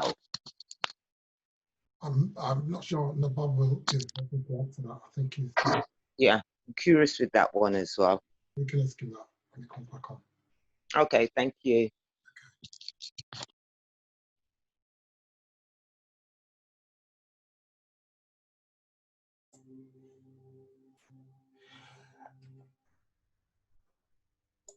Hello, can you hear me? Yeah, yes, I can. Okay, I'm not sure what happened there. Got people on camera. No props. Yeah. Let's switch to this. Can you see my screen again? Yes. Okay, sorry, I don't know what happened there. My computer decided to play funny business. Right, okay, let's get back to this. So what you're seeing here is, if you notice that we've got X, Y, X, Y, and then we've got XX. So we understand that basically, if you understand how seasons work, we understand that the planet basically is not a perpendicular axis. So there's a sort of imaginary line going through the planet, which is at 23.5 degrees, which is why we have most of the strength. Most people have most of the strength on the right-hand side of their body. And actually, if you looked at your face in a mirror, you would see that one half of your face is slightly smaller than the other side of the face. So we're not perfectly symmetrical. Now, what it is, they represent, so because of that, what happened is it created additional seasons, or 4 seasons. So basically, if we were to draw this, say this is the equator, and we should draw this imaginary line, if you imagine when those on the top half of the planet, when we're on the top half of the planet and the axis rotates towards the sun, then basically we're slightly closer to the sun, and in that event we call it summer. Understood? People on the bottom half of the planet, however, are away from the sun, so the axis is pointing away from the sun, so to them it is winter. Yeah, so depending on where you are on the planet and the way the axis rotates, you are at certain points of the year you're closer to the sun, and at certain points of the year, based on the rotation, you're pointing away from the sun, and this creates seasons. So what happens here is that basically here, winter is an extreme of autumn. Spring, you understand, is summer is an extreme of spring. So when you look at autumn and spring are balanced seasons. Yeah, so they're not quite winter and they're not quite, you mean, summer. Autumn, it's in the middle. You mean, same as spring. It's not quite summer, it's not winter, it's in the middle of the two. So in nature, it produces these balanced positions. Hot, cold, what's the balanced position? Warm, correct? And so we get these balances in between. So when you look at here, the 2 X's, it's balanced, isn't it? If we were to do and draw a little square in the middle here, right in the middle of the angle, draw a little square like that, what it would say, it would be 190-degree angle, 4 90-degree angles. 4 90-degree angles is how much? 360 degrees, correct? 360 degrees, 720. So there's balance there. Yeah, 360, 360. Yeah, just as what? Spring is balanced. Here we see 360, 360 again, as autumn is balanced. When we get here now, there is what? An imbalance. 360, excuse me, and then 270. So we get 630. There's an imbalance because winter is an extreme. Yes? And then here on this side, we get imbalance because summer is an extreme of spring. So that is what is being represented here in terms of the male and female. So originally on the planet, before the axis shift, there were only 2 seasons. Yeah? And so one condition which was above the equator and another position which was below the equator. When the axis shift happened, it created 4 seasons. Understood? Hence why you see the representation of male and female. Because the woman is a balanced being. The man has parts of his body that don't work, like breasts, so on and so forth, because he has 2.8% less genetic material than the female, and the Y chromosome is 5 times smaller in size than the X chromosome. So the woman genetically is superior to the male, also having an extra telomere on the end of this chromosomal strand, and telomeres, as you know, they denote how many times cells regenerate, and so therefore women tend to live longer than men if you were to compare the 2 species together. Does that answer your question? Yes. I think it's because I've seen the XY that I was thinking more of male and female organs in times of when, how can you say, when the male and female comes together. So I was looking at this picture in a different way. I don't know if that makes sense. It's good for you to clarify that for me. Yeah, understood. But I say these positions. I mean, I'm not saying say you can't do that, but these positions, remember, they're symbolic, aren't they? Because the sun doesn't move in that direction like that. It looks like that way because the planet is rotating around the sun. So in this case, it's referring to the fact that, as I say, these represent different seasons. Now you've got balanced seasons, and then you've got extreme seasons. But obviously, this is our way of life now, isn't it? In terms of male and female working together as one. Yeah. So summer is summer now. We need it. Winter allows for certain species a level of rest. Understood, and then they're able to regenerate. And then we've got some life forms on the planet that are before this seasonal change took place, so they don't decline and rise up in this kind of 9 to 6 ether fashion. Understood, and they are above the seasons, evergreen, like the evergreen tree. Understood, yeah. So that's evidence of it being a time before 6 ether, which is the forces and things that cause things to decay and die, were here, and that is around about 18 million years ago. Okay. Does that answer your question? Yes, thank you. Okay, appreciate that. Toe tapped. Yeah. Next question. Jane also asked me another question when we went silent for a little while. I don't know if you want to repeat that question. Yeah, go ahead. Mm-hmm. She's muted. Oh, me? Yes. You asked me a question. Yeah, there was a slide. Hold.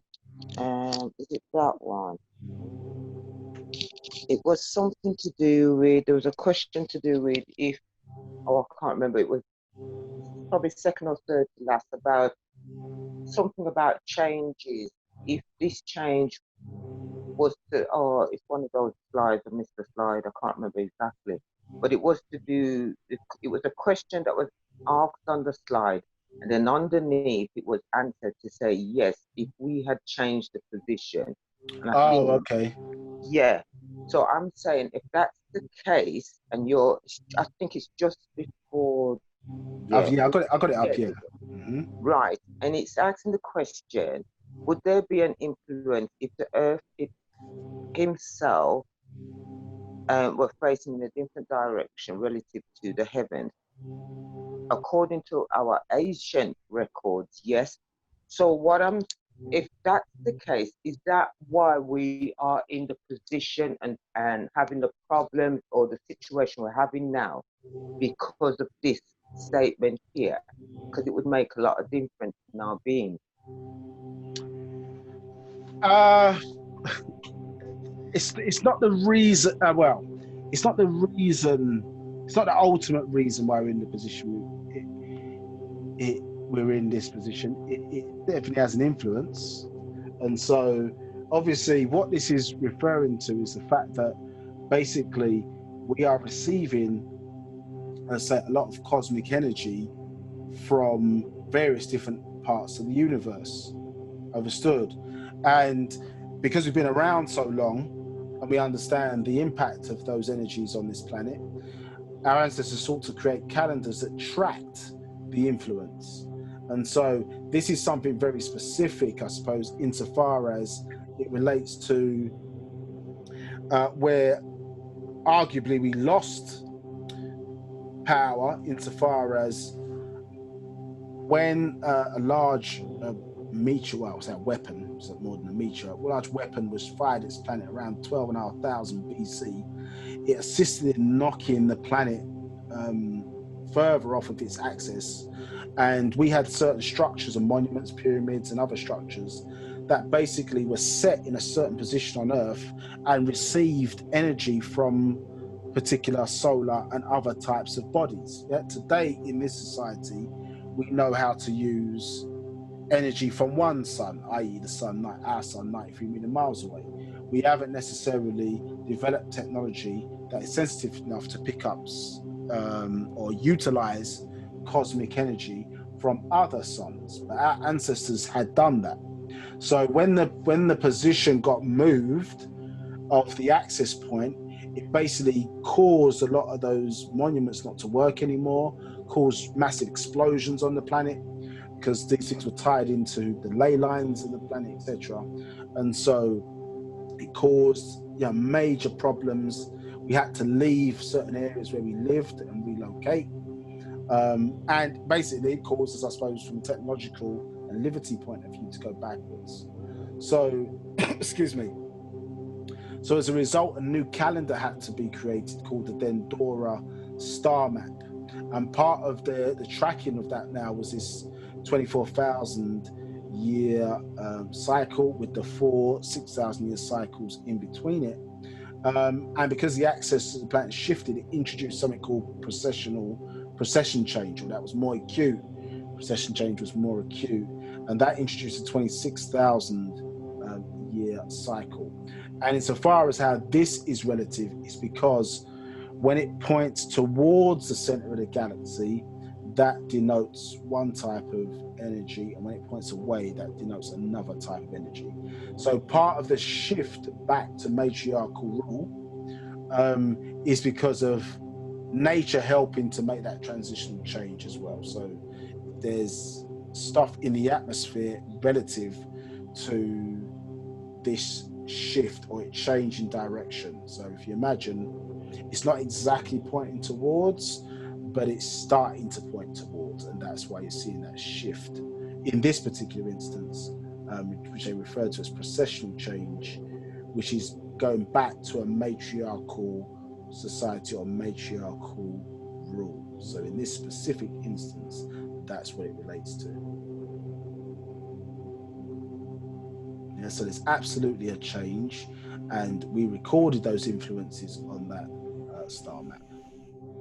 Yeah, does that answer your question? Yes, thank you. Okay, no problem.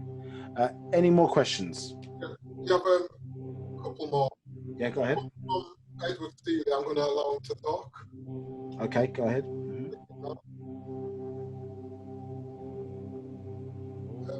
Edward, you can talk.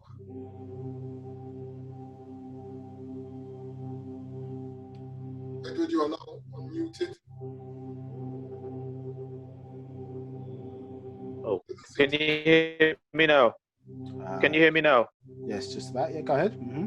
Can you hear me now? Can hear you. Yes. Greetings. Greetings. Okay. Could you go back to the part where you were talking about the child looking like its parents and the significance of what that meant, please? So basically, there's a parterac called the soulmates, and it shows a number of characteristics. So basically, in what's happened is because we've, I suppose, been having children arguably out of season. If you think about animals on the planet, they're tied into a certain aspect of the mental reservoir. That means that they only mate at certain times of the year. So the season drives the I suppose the programming that links them to something called, not in the mental, but the morphogenetic field that influences how things are shaped. So animals only mate at a certain period of time. Obviously, we, in our early stages, our procreation in a similar sense was controlled. Now, through Shawel or willpower, we have the ability to decide as and when we choose to procreate. So soulmates is really talking about what does it mean to produce optimum children, because, as I say, two Nagarnadu, or two black people, Negroids coming together, produce star children. and this is part of the science of understanding about sex. When a black man got with a Caucasian woman, because she's a woman and she has 6 ethers or active, she can vibrate up to 6 ether, and she's a woman and can shapeshift. Basically, when he mates with her, he transforms her into a Nubian, and so therefore the output of the child of between those 2 parties was considered to be a son of God. Understood? Yeah, not a star child, a son of God. When a black woman Okay. and a white man get together, because he vibrates lower than her, he only vibrates up to 5 ether, but she vibrates higher than him on the scale. She lowers her vibrational rate to match his. You understood? And so that produced a son of man, you understand, as opposed to son of God. Yeah. So, and potentially he being lower vibration, it puts her fire out or her soul out. So she would have to then mate with somebody with stronger genes to restore back her fire. So basically, what you've got is these various different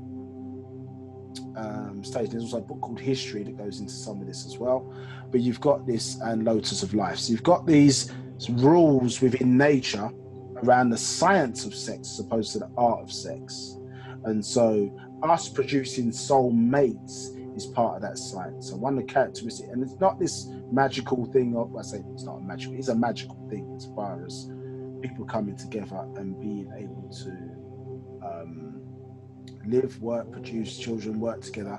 But it still takes work. It's not one of those things, you know, that they kind of give you in the movies where you saw the person and, oh my God, look at that, da, da, da, da, and then you're sort of blinded in that regard. It's just saying that, yes, that person should be your best friend. You should be able to work together, have discussions, you go together. Doesn't mean you're not going to argue and things like that, but it means you're able to work with each other, work together. It's our strongest union because it goes back to that triad overstood of principles. You understand? It's not. There was no single mother type situation in our culture, single father situation in culture, unless obviously it arose from a scenario whereby, you know, death came early or whatever the case may be. So there wasn't a thing of, oh, I'm going to raise a child by myself as some kind of choice. No, you did it. You saw those kahanu. You saw them beforehand to know what the result was going to be when you add these 2 sums together. Does that make sense? So we were at that atun point, the pre-zenith, understood, to know, well, what is this going to produce? It's getting to that mindset. Not, okay, he's got a nice, you understand? We come together and a child's born. So compatibility and the optimum production are 2 different things. You understand? And so the soulmate is saying, or soulmate Partarak is saying, okay, let's raise the children to get them to produce optimum children or star children, understood? And that's what it's dealing with. So one of the characteristics of that is a middling, in terms of looks of both partners, understood? They look like both partners, you say? Equally. Yes. Okay. A marriage, a mara'aj, a mara'aj of the 2, yes. They represented the 2.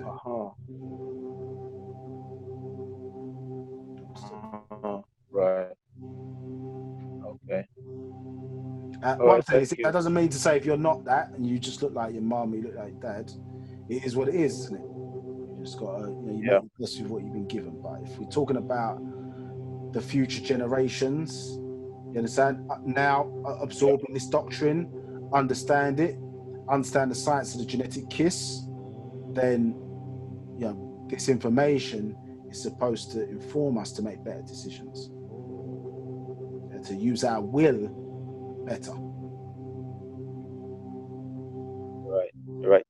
So this is where mind 9 rules over 6, because your desire to get with that person that you like, well, the question is, well, are they the right person? Are they the right partner? Are we going to affect or mess up our genes with each other? Do you understand? So the desire to get with somebody, which is a strong desire, a natural desire, but is that the right person? You understand? Right. Got it. You understand? It only takes one time, isn't it? It only takes one time. Boom, child. You know what I mean? A lifetime of joy, or a lifetime of problems, or a lifetime of both. Yeah. If it's with the wrong Yeah. person, Sure it does. if it's the wrong person now, it's a problem. You understand? Or if they wasn't compatible as individual people, then that's going to be reflected in the child. So you then got, it's harder work then, isn't it, to correct whatever issue needs to be resolved. Right. You understand? And those Right. differences are going to affect the child environmentally, because of the environment, and they're also going to affect the child potentially while they're in the womb, if there's stress or whatever in that situation. So when you understand these things, you treat. That's why it says sex was sacred, because obviously you treat the power of it Yeah. with more care. Yeah. Yeah. Yeah. That makes a lot of sense. Thank you. No problem. Any other questions? Right, I have a question from Amon Raye, and I think it's going back a few slides where you had the image slide, and on the slide there was a picture of a serpent and a bird, and you want to know what was the serpent representing and the bird representing.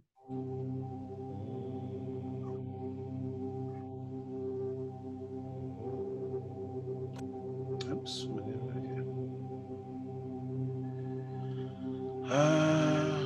Serpent and a bird.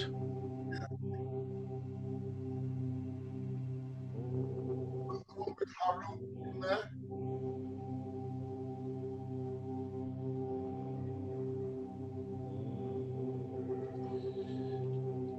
This one? Is it this one? Yeah, it looks like that with the picture.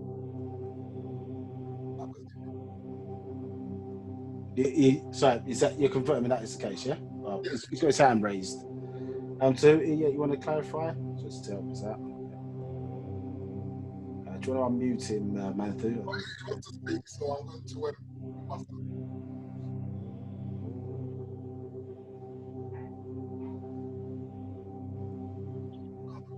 Rahobat, can you hear me? Yeah, Rahobat too. Yeah, go ahead. Oh, Rahobat's now. Yeah, just I was wondering if, because I know you said that Hara was a student of Tahuti and he was led by Tahuti, and I wasn't sure if you were referring to this image. And then, of course, in this image, there's a serpent over. I just wondered if you could break down the symbolism on this, because there's a serpent, there's a bird. If you could shed any more light on that. Yeah, it's an interesting one. Are you in the Brotherhood too? I am. Yeah, that may be a lodge conversation for us. Okay. Yeah. All right. But, to go in that in more detail. What I'll say is, if you remember, this is an image from Mission Earth, correct? Yeah, and extraterrestrial involvement. I remember this. And it describes how we got here.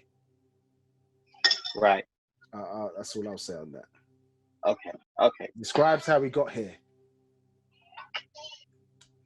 Yeah. Describes. Mm-hmm.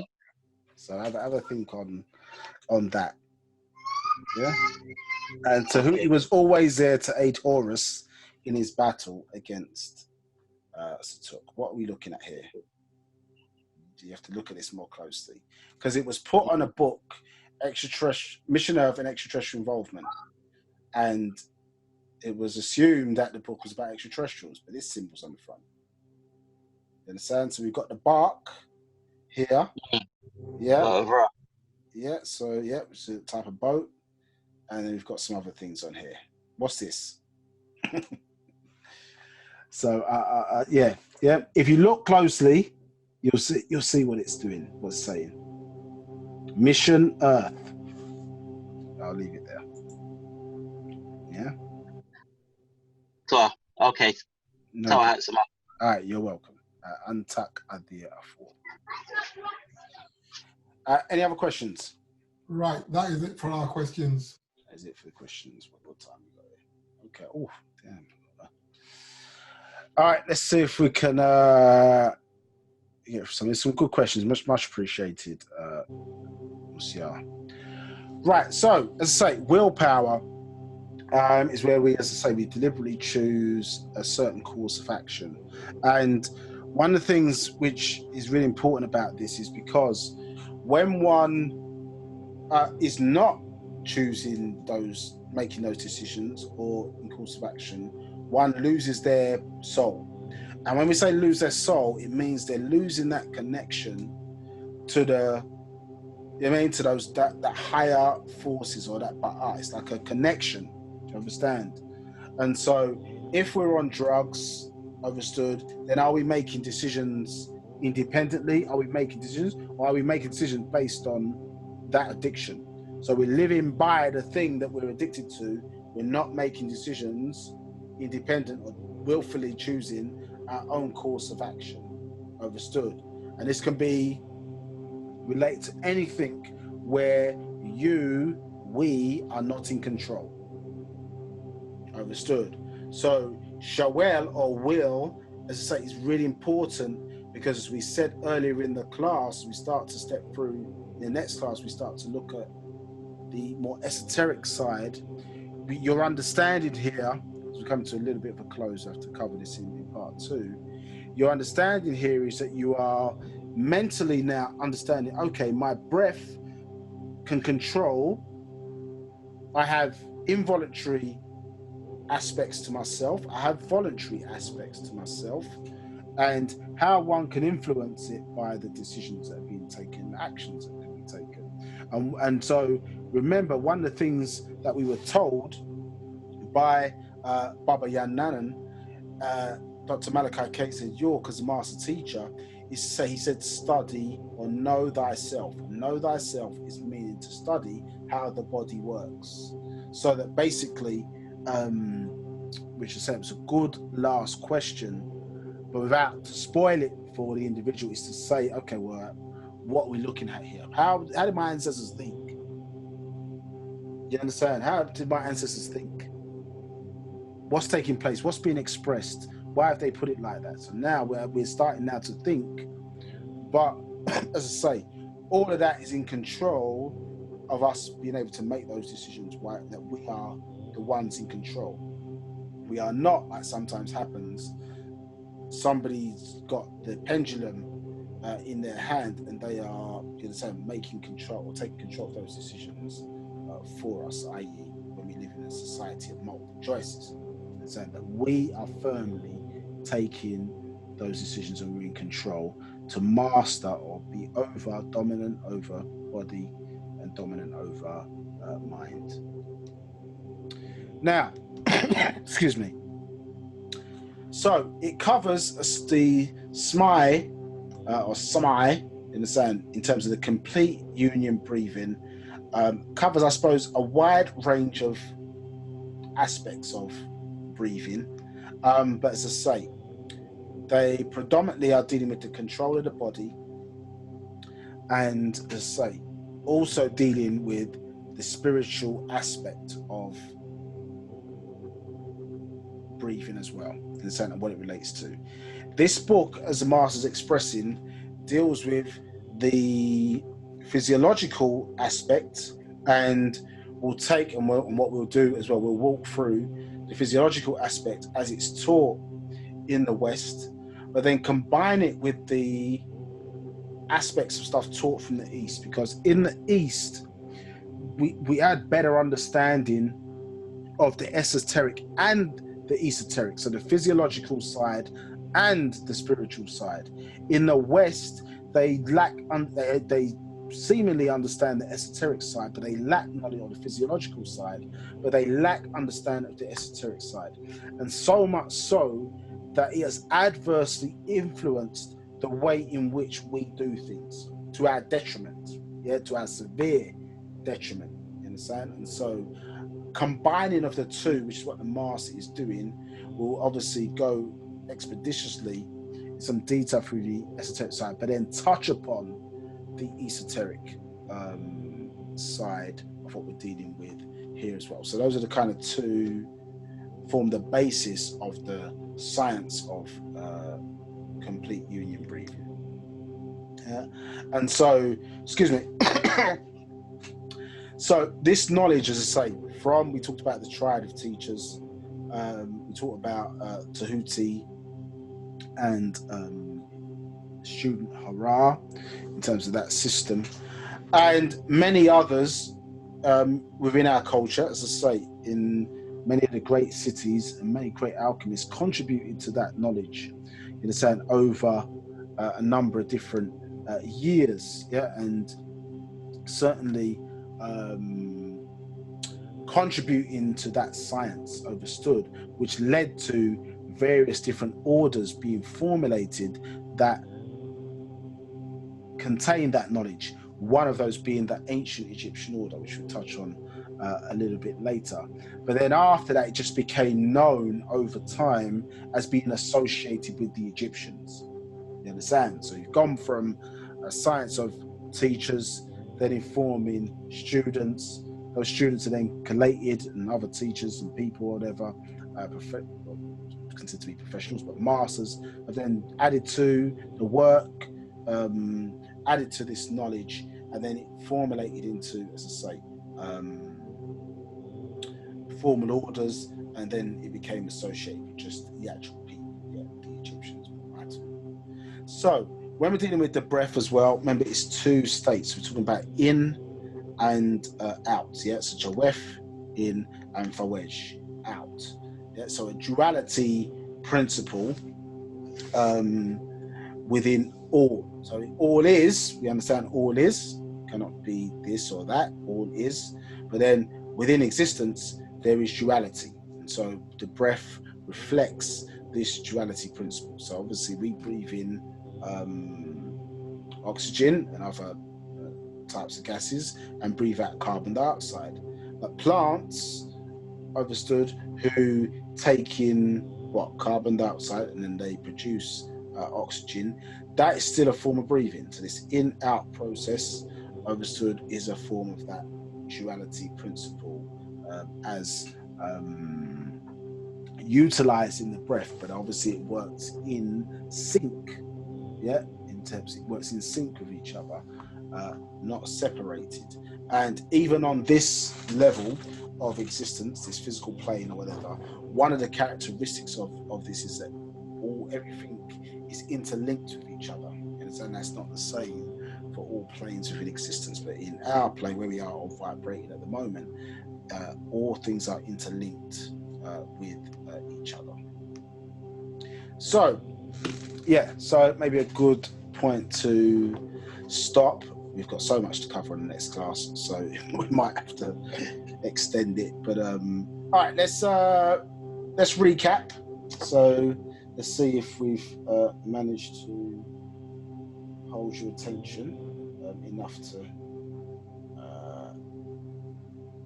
And I'll come back to the question that's on there at the moment, just at the end. So just close that down, and so let's see if we hold 8. So let's look at that. Right, so launch that now. 5 questions. See how you get on. Let's give you 5 minutes to do that.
good amount of time left. So 1 minute 30. So let's take it up to 5 minutes.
Okay, about halfway through your time, so 2.5 more minutes left.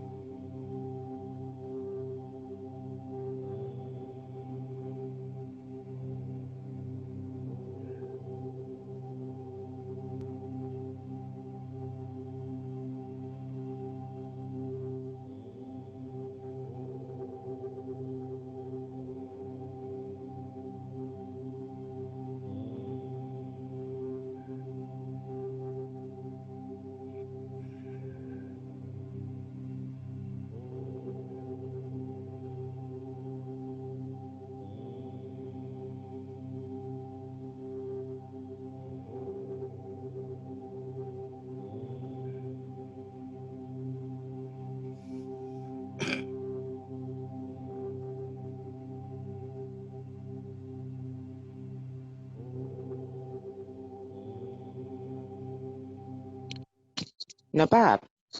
Tua. Yeah, hi. Well, it's Jean. You know the in the background, is it possible you can send it to me via WhatsApp?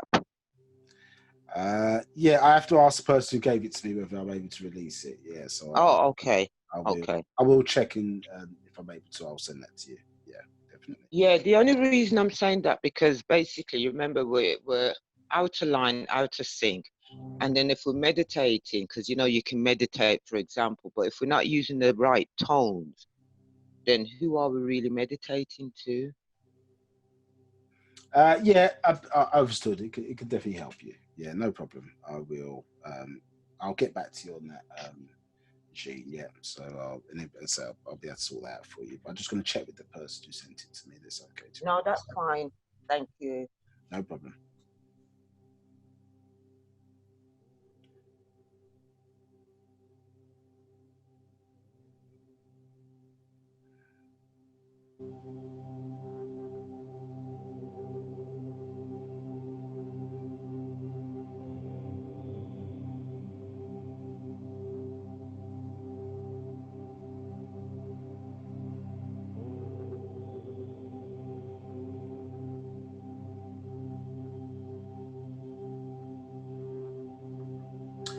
Right. Okay. So 10, 9, 8, 7, 6, 5, 4, 3, 2, 1. Okay, and that. So share results. Okay, so question number 1. What was the name used for the priests in Sabak? Okay, so 63% said Pa Kahanu, and that is correct. So that is the right answer. There. Next question was, what is the Egyptian science that preceded and birthed yoga and means science of complete union breathing? Okay, so we threw a few trick questions in there. So yeah, the answer there is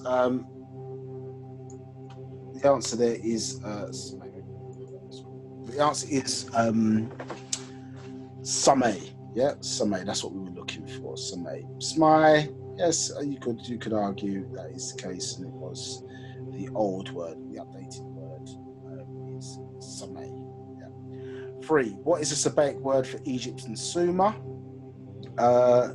So we've got a few there with a little bit of trick, Kemet and Samaria.